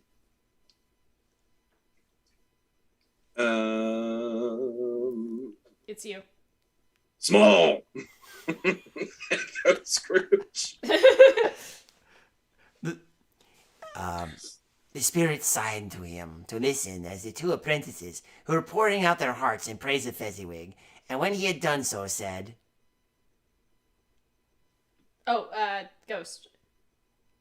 Is it Ghost? I think this is the ghost. Oh, okay. Yeah, it's a Wait. spirit. Yeah.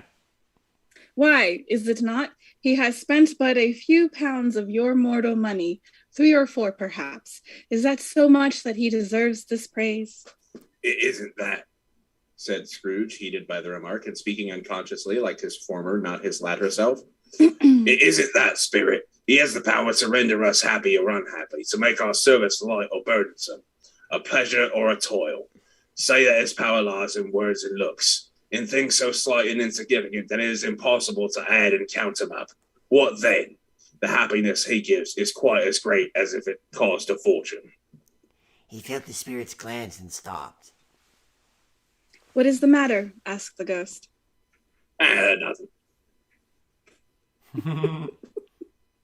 Something, I think, the ghost insisted. Nah. You sure? I think it's something. You sure? No, I should like to be able to say a word or two to my clerk just now. That's all. His former self turned down. His former self turned down the lamps as he gave utterance to this wish, and Scrooge and the ghost again stood side by side in the open air. My time grows short, observed the ghost. Quick! This was not addressed to Scrooge or to anyone whom he could see, but it produced an immediate effect, for again Scrooge saw himself. He was older now, a man in the prime of his life. His face had not the harsh and rigid lines of later years, but it had begun to wear the signs of care and avarice. There was an eager, greedy, restless motion in the eye, which showed the passion that that had taken root, and where the shadow of the growing tree would fall. He was not alone, but sat by the side of a fair young girl in a mourning dress, in whose eyes there were tears, which sparkled in the light that shone out of the ghost of Christmas past. Oh, I guess the girl. We need a hetero love interest. Yeah, I'll be Who would carry that I'll burden. be hetero, sure. I was lesbian, not hetero. I'll pretend to be hetero, sure. Sure. It matters little, she said softly. To you, very little. Another idol has displaced me. And if it can cheer and comfort you in no time to come, as I would have tried to do, I have no just cause to grieve. Sorry, is this Scrooge? Yeah. Yes. It's not really What simple. idol has displaced you? It He matters rejoined. Oh, it matters little. Oh, wait, no. No, shit. No. A golden one.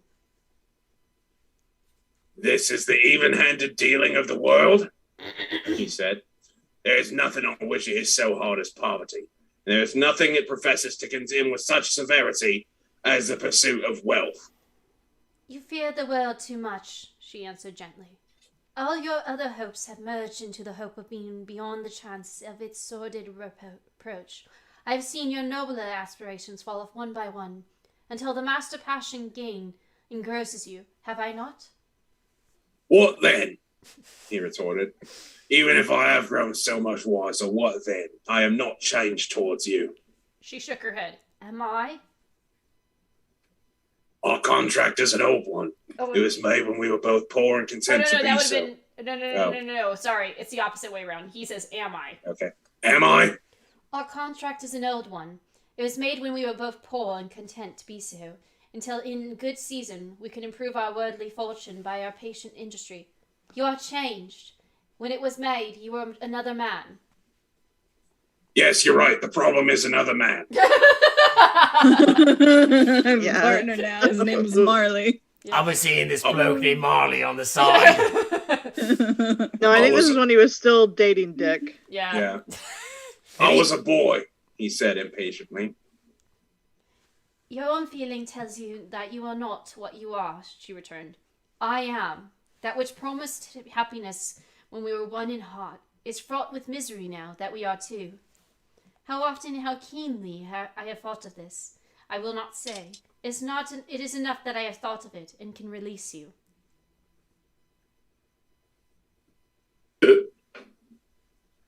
Have I ever sought release? What? Well, Well, With you? in words, no, never. No, and that's the problem.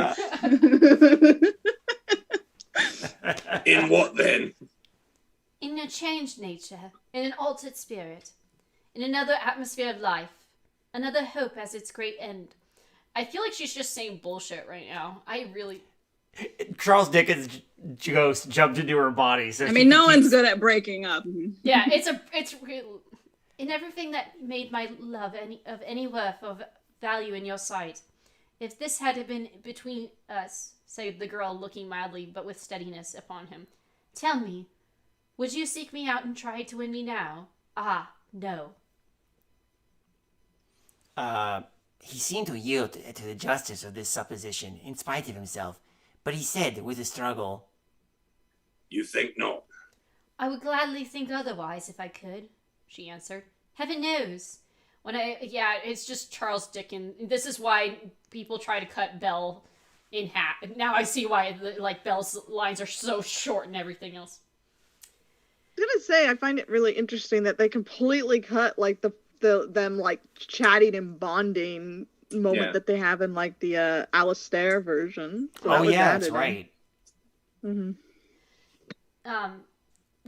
Truth be this, I know how strong and irresistible it must be. But if you were free today, tomorrow, and yesterday, can I even believe you would choose a dowerless girl?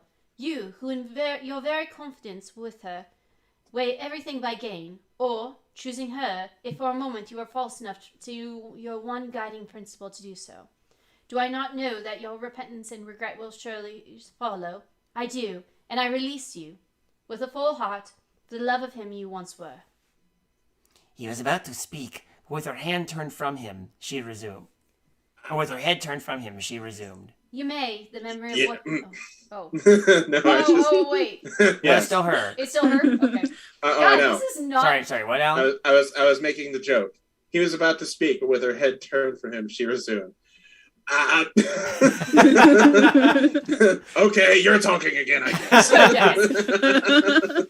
You may, the memory of what is past half makes me hope you will have pain in this. A very, very brief time. And you will dismiss the recollection of it, gladly, as an unprofitable dream, from which it happened well that you awoke. May you be happy in the life you've chosen. She left him and they parted. Aww. Okay. I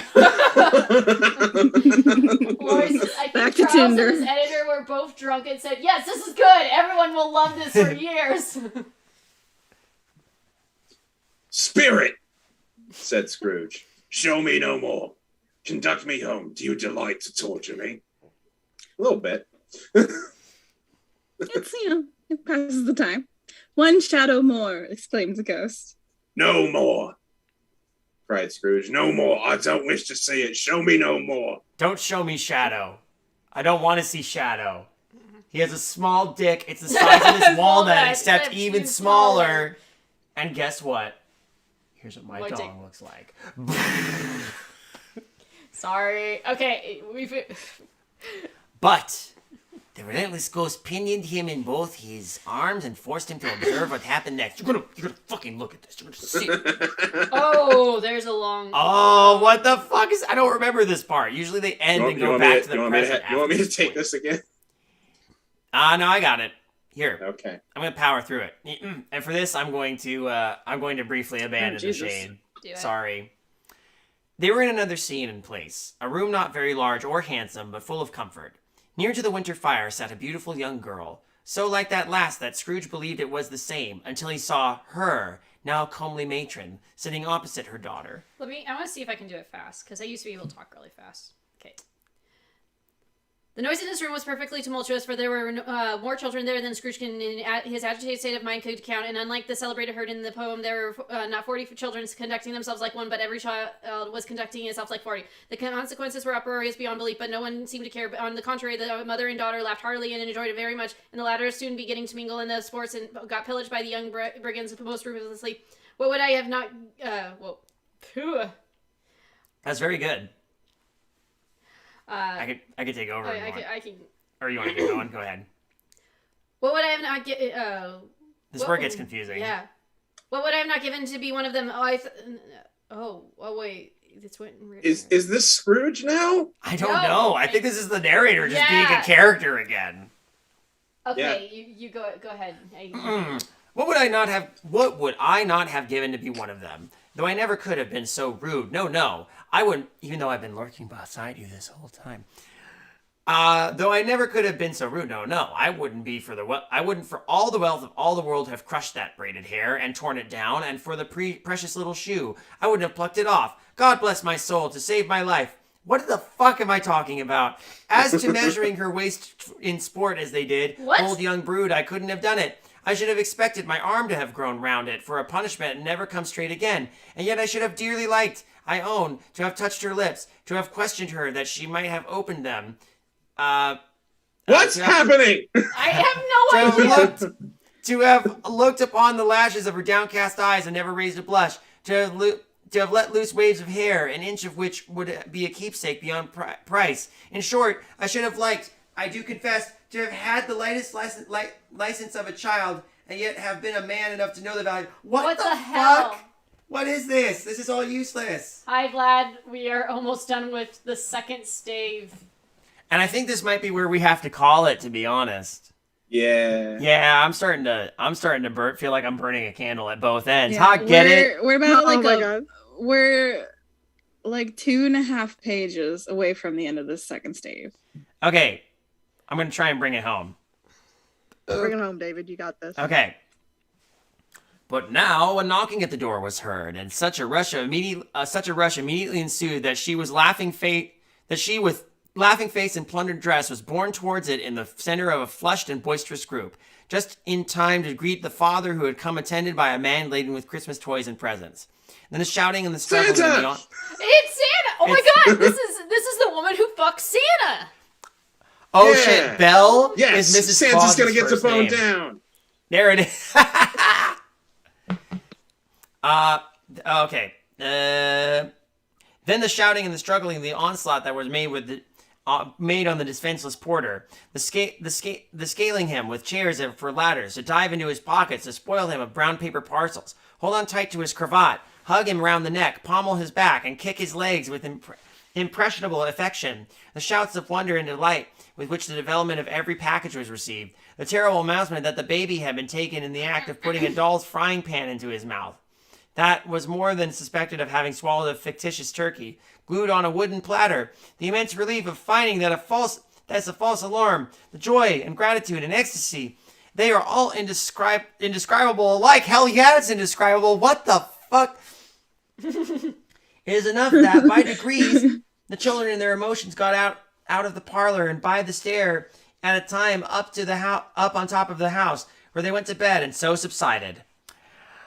And now Scrooge looked on more attentively than ever, when the master of the house, having his daughter leaning fondly on him, sat down with her and her mother at his own fireside.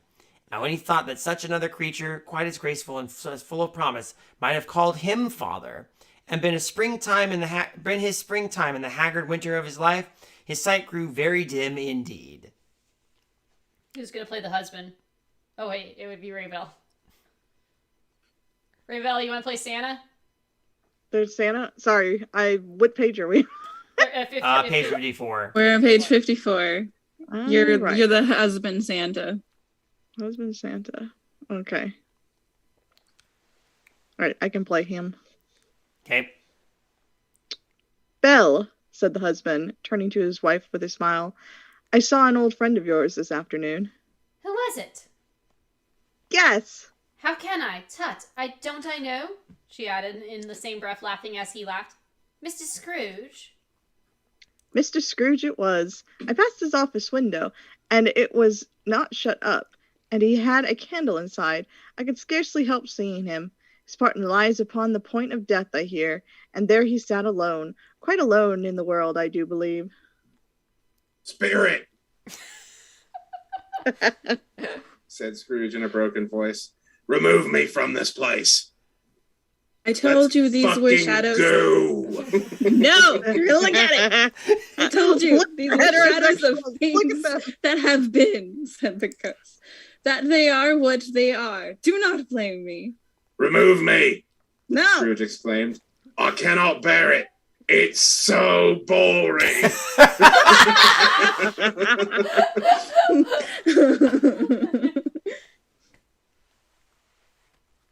He turned upon the ghost and seeing... I'm going to go back to the apostle shade now.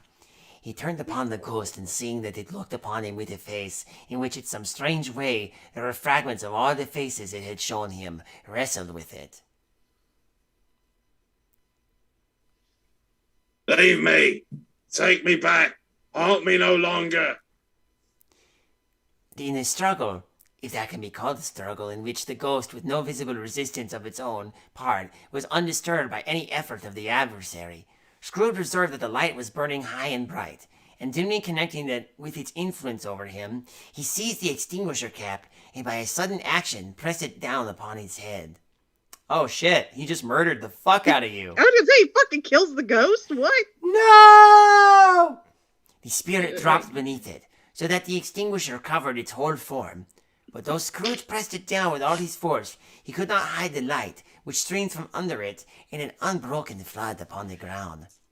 He was conscious of being exhausted and overcome by an irresistible drowsiness, and further of being in his own bedroom. He gave the cap a parting squeeze, in which his hand relaxed, and he had barely time to reel in bed before he sank into a heavy sleep. And that's the end of Stave 2. Whoa! Damn! We made it like halfway through the whole story. Considering it's like 112 pages or something like Yeah. that. Yeah. But there's Oh, just shit. so much prose. Yeah. Yeah. It's just very long-winded. Okay. Yeah, that's exactly the point. Yeah, I think I can't go anymore. You know what? I'm going to make a pitch right now. I'd like to come back to this at some point, but with the rest of the gang. Yes. That So would be fun. maybe we pick up where we left off next year Or or sooner. I don't know. Maybe. Well, we'll see what the others say. Maybe. Or we could also let listeners decide if they Yeah. want Did you all And have after fun? Did you enjoy Christmas. this? The 9 of you that remain. to. Hey, that's a pretty damn good number. Yeah, I appreciate everybody who was here, whether from the early Yes. parts of the stream all the way to sticking through with us now. yeah, especially And everyone who Lori's been donated, too. commenting, Thank you Lori, so much. Lori's been commenting up a storm. which I appreciate. Thank you, Lori. Also, yeah. Thank you. Also, thank you all for donating to the Sierra Hill of Hawaii, or Sierra Club of Hawaii. Sorry. Do we have a parting total? Our parting total, unless you guys want to do any last minute ones, is $361.65. That's not bad at Yeah. all. Nicely I am done. very happy with that. That's great. Thank it's you amazing. all. Mm-hmm. Yeah. To those who donate, thank you, and to those who joined us again, thank you. You guys are awesome. Best stream ever.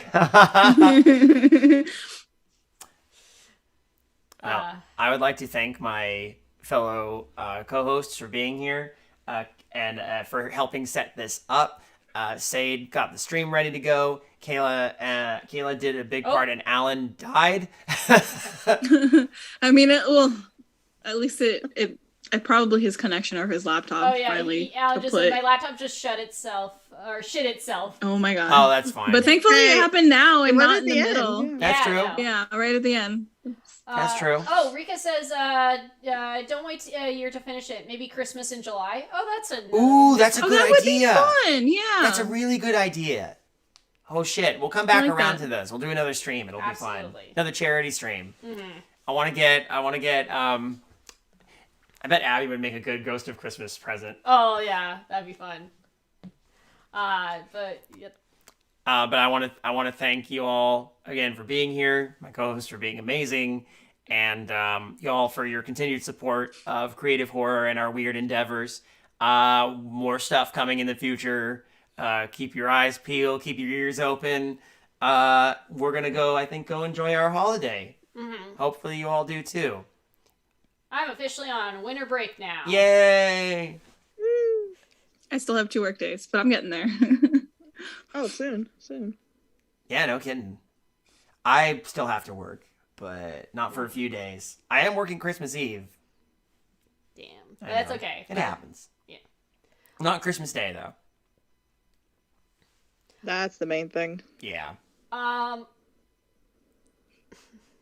Alan says Love you too, all. Alan. Love you too. I guess I'm